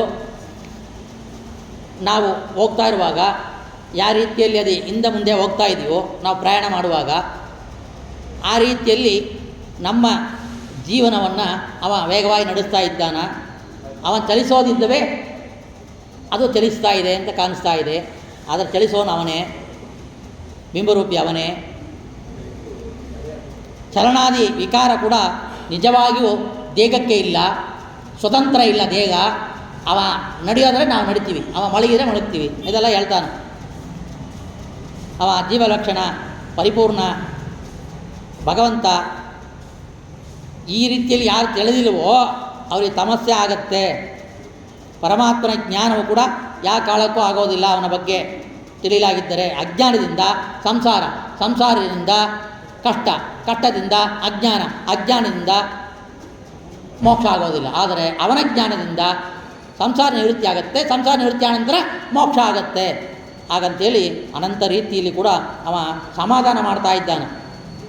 ಪ್ರಿಯವಾಗಲಿ ಅಪ್ರಿಯವಾಗಲಿ ಹೋಗಬೇಕು ಎಂದು ನಾನು ಮಾಡುವ ಈ ಕರ್ಮಗಳನ್ನು ಫಲವು ಕೂಡ ಈ ಕ್ಷೀರಾಬ್ಧಿ ಸಾಲಿಯಾದ ಪರಮಾತ್ಮನಿಗೆ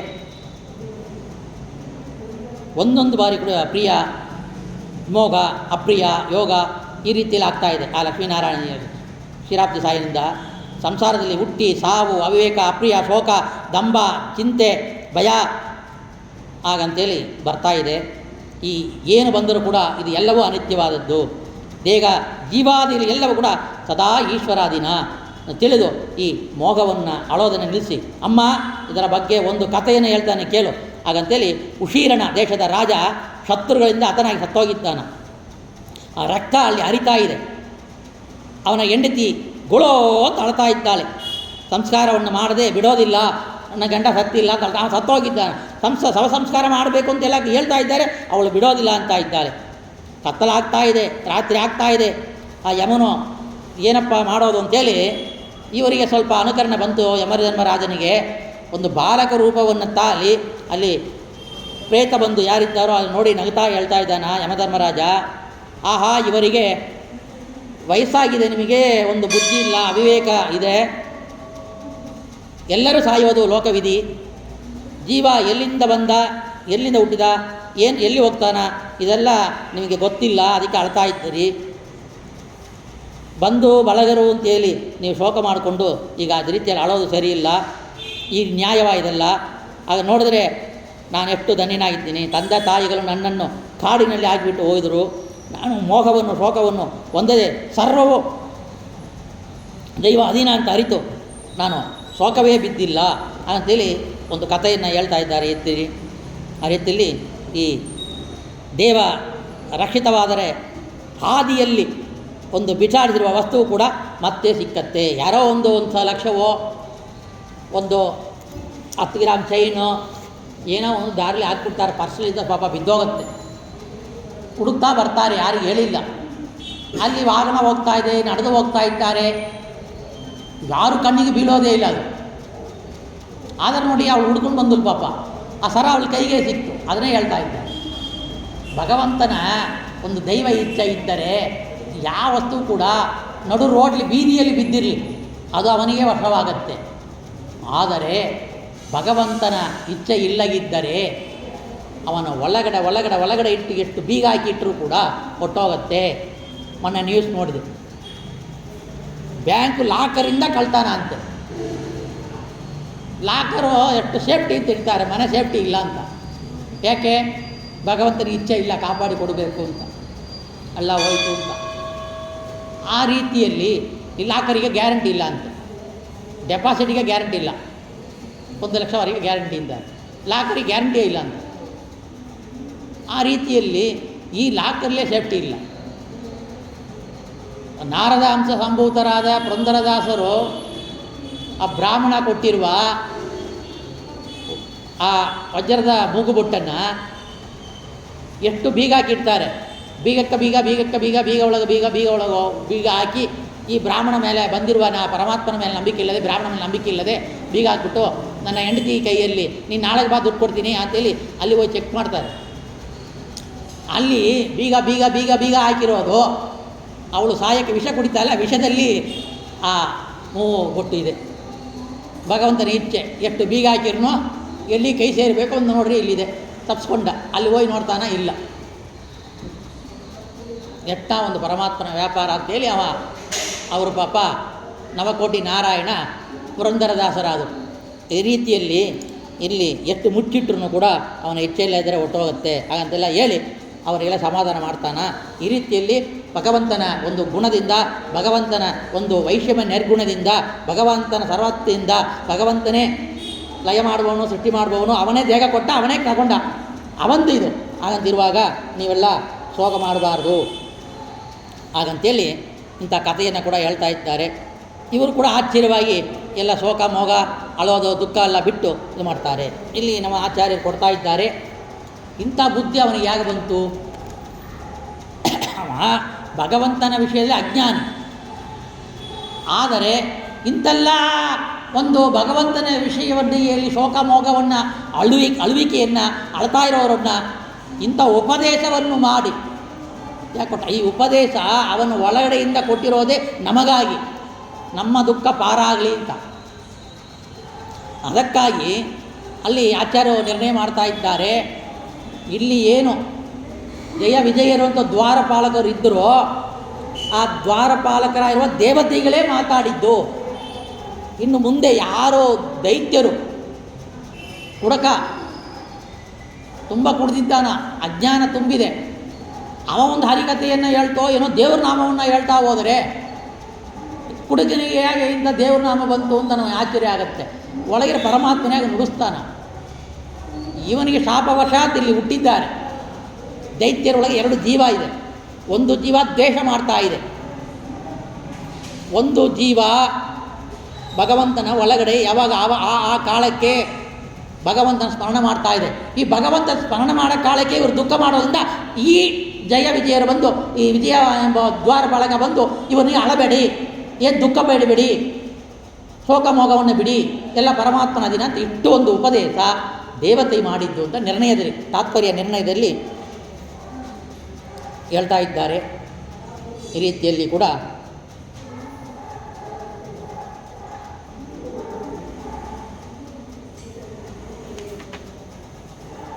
ಅನಂತ ರೀತಿಯಲ್ಲಿ ಕೂಡ ಇದು ಸುಮಾರು ಶ್ಲೋಕದಿಂದ ವರ್ಣನೆ ಮಾಡ್ತಾ ಇದ್ದಾರೆ. ದಾಸವರೇಣ್ಯರು ಹೇಳಿದ್ದಾರೆ, ಆವನಾವನ ಕಾಯುವ ಅವನಿಯೊಳಗೆ ದೇವದೇವೇಶ ಶ್ರೀಹರಿ ಅಲ್ಲದೆ ಅವನಾವನ ಕಾಯುವನು ಅವನಿಯೊಳಗೆ, ಅವನ ಬಿಟ್ಟು ಈ ಜಗತ್ತೊಳಗೆ ದೇವದೇವೇಶ ದೇವತೆಗಳಿಗೂ ಈಶ ದೇವದೇವೇಶ ಶ್ರೀಹರಿ ಪಾಪವನ್ನು ನಾಶ ಮಾಡುವ ಶ್ರೀಹರಿ ಅಲ್ಲದೆ ಯಾರು ತಾನೇ ಅವನನ್ನು ಕಾಯುವ? ಹಾಗಂತ ಹೇಳಿದ್ದಾರೆ. ಈ ರೀತಿಯಲ್ಲಿ ನಾವು ಚಿಂತನೆಯನ್ನು ಮಾಡಿ ನಮ್ಮ ಸ್ವಂತ ಬಳಗರು ಬಾಂಧವರು ಯಾರು ಹೋಗಿದ್ದರೂ ಕೂಡ ಅದೇ ಚಿಂತನೆಯನ್ನು ಮಾಡ್ತಾ ನಮ್ಮ ಕರ್ಮವನ್ನು ಬಿಡೋದು. ಅಪ್ಪ ಅಮ್ಮ ಸತ್ತೋದ್ರು, ಪಾಠ ಮಾಡಿದ ಗುರುಗಳು ಸತ್ತೋದ್ರು, ನನ್ನ ಹೊಟ್ಟೊಳಗೆ ಹುಟ್ಟಿದ ಮಗ ಸತ್ತೋದ, ಅಯ್ಯೋ ಮಗಳು ಸತ್ತೋದ್ರು, ಅಯ್ಯೋ ನಮಗೆ ತುಂಬ ಹೆಲ್ಪ್ ಮಾಡಿರು, ತುಂಬ ಧನ್ಯರು, ತುಂಬ ದಾನಿಗಳು, ಅವರು ತೀರ್ಕೊಂಡ್ರು. ಏನು ಕರ್ಮ ಮಾಡಬೇಕು, ಅವರಿಗೇನೋ ಒಂದು ಒಂದು ಧರ್ಮೋದಕಲ ಕೊಡಬೇಕು, ಅವರು ಒಳ್ಳೆ ಸ್ಥಾನ ಆಗಲಿ ಬೇಡಿಕೊಳ್ಬೇಕು, ಅವರ ಹೆಸರಲ್ಲಿ ದಾನ ಧರ್ಮ ಮಾಡಬೇಕು. ಅದಕ್ಕೆ ಬದಲಾಗಿ ಭಗವಂತನೇ ದ್ವೇಷ ಮಾಡೋರು ಎಷ್ಟೋ ಉಂಟು. ನಾನು ಹಾಗೆ ಮಾಡಿದ್ದೆ. ನಮ್ಮ ತಾಯಿ ನಮ್ಮನ್ನು ಕಟ್ಟ ಬಿದ್ದು ಕಾಪಾಡಿರು. ಫ್ಯಾಕ್ಟ್ರಿ ಕೆಲಸದಲ್ಲಿದ್ದೆ, ಭಗವಂತನಲ್ಲಿ ತುಂಬ ದ್ವೇಷ ಮಾಡಿದೆ.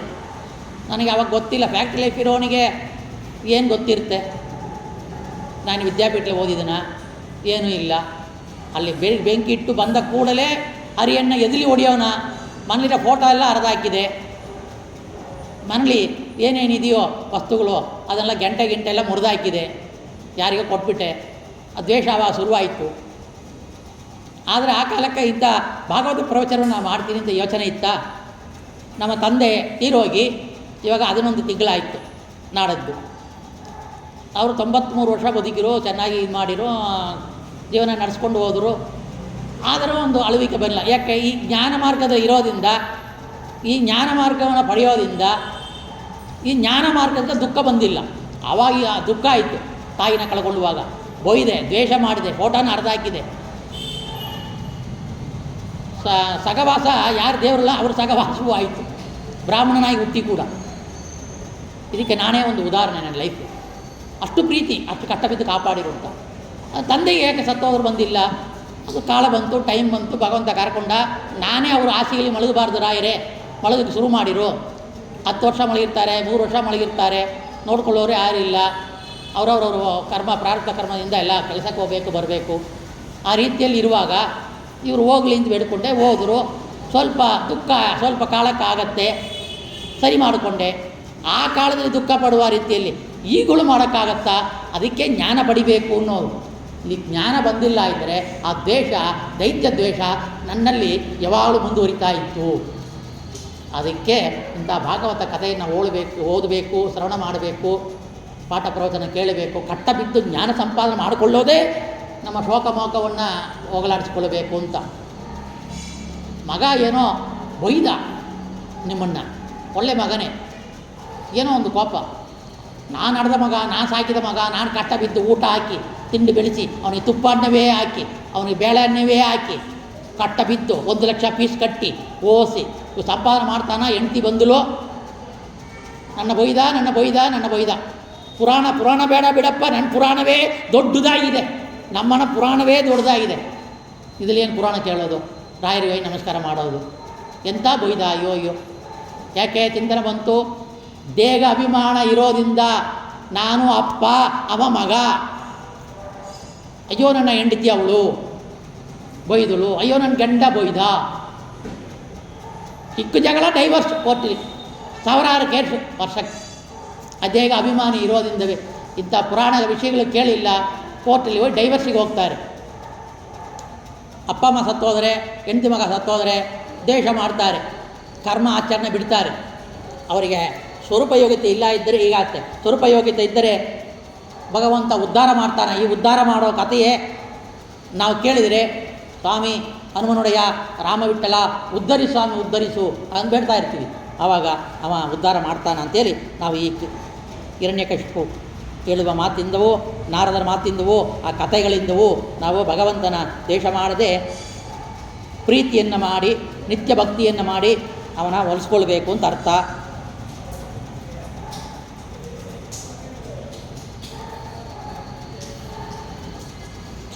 ಈ ಹಿರಣ್ಯಕಶಿಪು ಏನು ಮಾಡ್ತಾನ?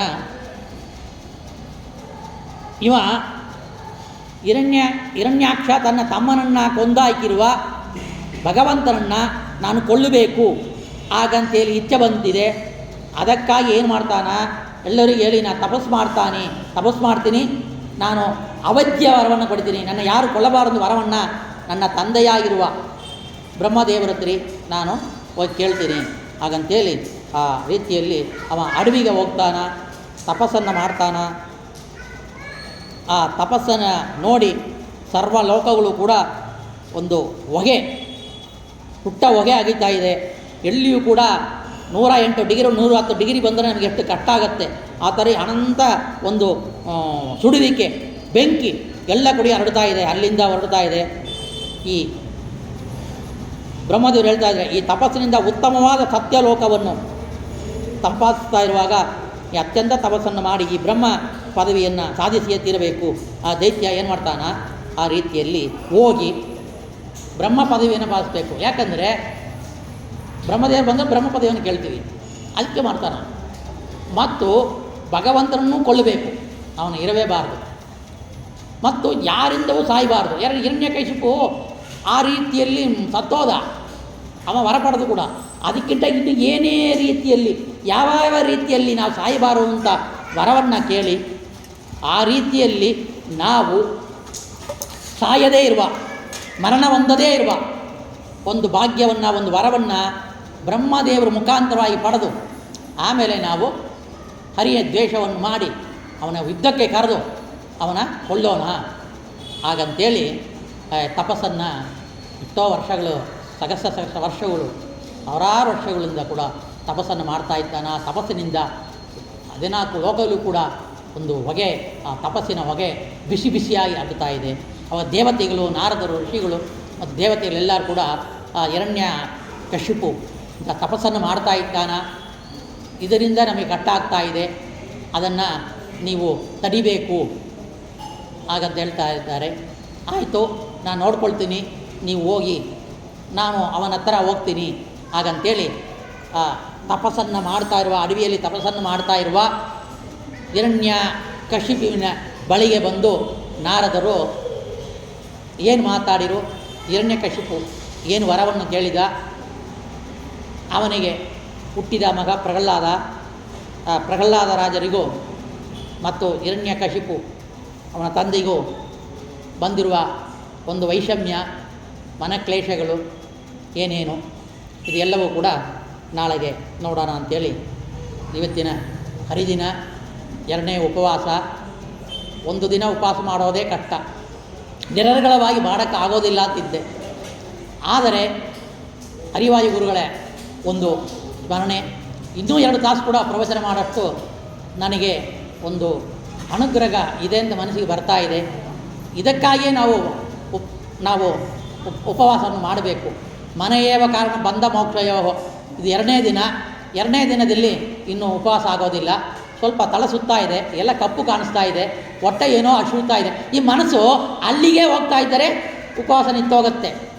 ಏನಾದರೂ ನೋಡ್ಕೊಳ್ಳೋಣ, ಭಗವಂತ ನೋಡ್ಕೊಳ್ತಾನೆ, ಹರಿವಾಯು ಗುರುಗಳಿದ್ದಾರೆ ಹಾಗಂತೇಳಿ ಮುಂದುವರೆದರೆ ಯೋಂತ ಪ್ರವೇಶ ಮಮ ವಾಚಮಿಮ ಅಂತೇಳಿ ಅವ್ರು ನುಡಿಸಿದ್ದಾರೆ. ಇಂಥ ಹರಿವಾಯು ಗುರುಗಳಿಗೆ, ಭಗವಂತನಿಗೆ ನಮಸ್ಕಾರವನ್ನು ಮಾಡ್ತಾ ಶ್ರೀಕೃಷ್ಣಾರ್ಪಣಮಸ್ತು. ಕಾಯೇನ ವಾಚ ಮನಸೇಂದ್ರಿರ್ವ ಬುದ್ಧ್ಯಾತ್ಮನವ ಅನುಸೃತೆ ಸ್ವಭಾವ. ಶ್ರೀಕೃಷ್ಣಾರ್ಪಣಮಸ್ತು. ಹನುಮನೊಡೆಯ ರಾಮವಿಠಲ ಉದ್ಧರಿಸು ಸ್ವಾಮಿ, ಉದ್ಧರಿಸು. ಹರಿ ಓಂ. ಜಯತ್ತಜೋ ಗಂಡ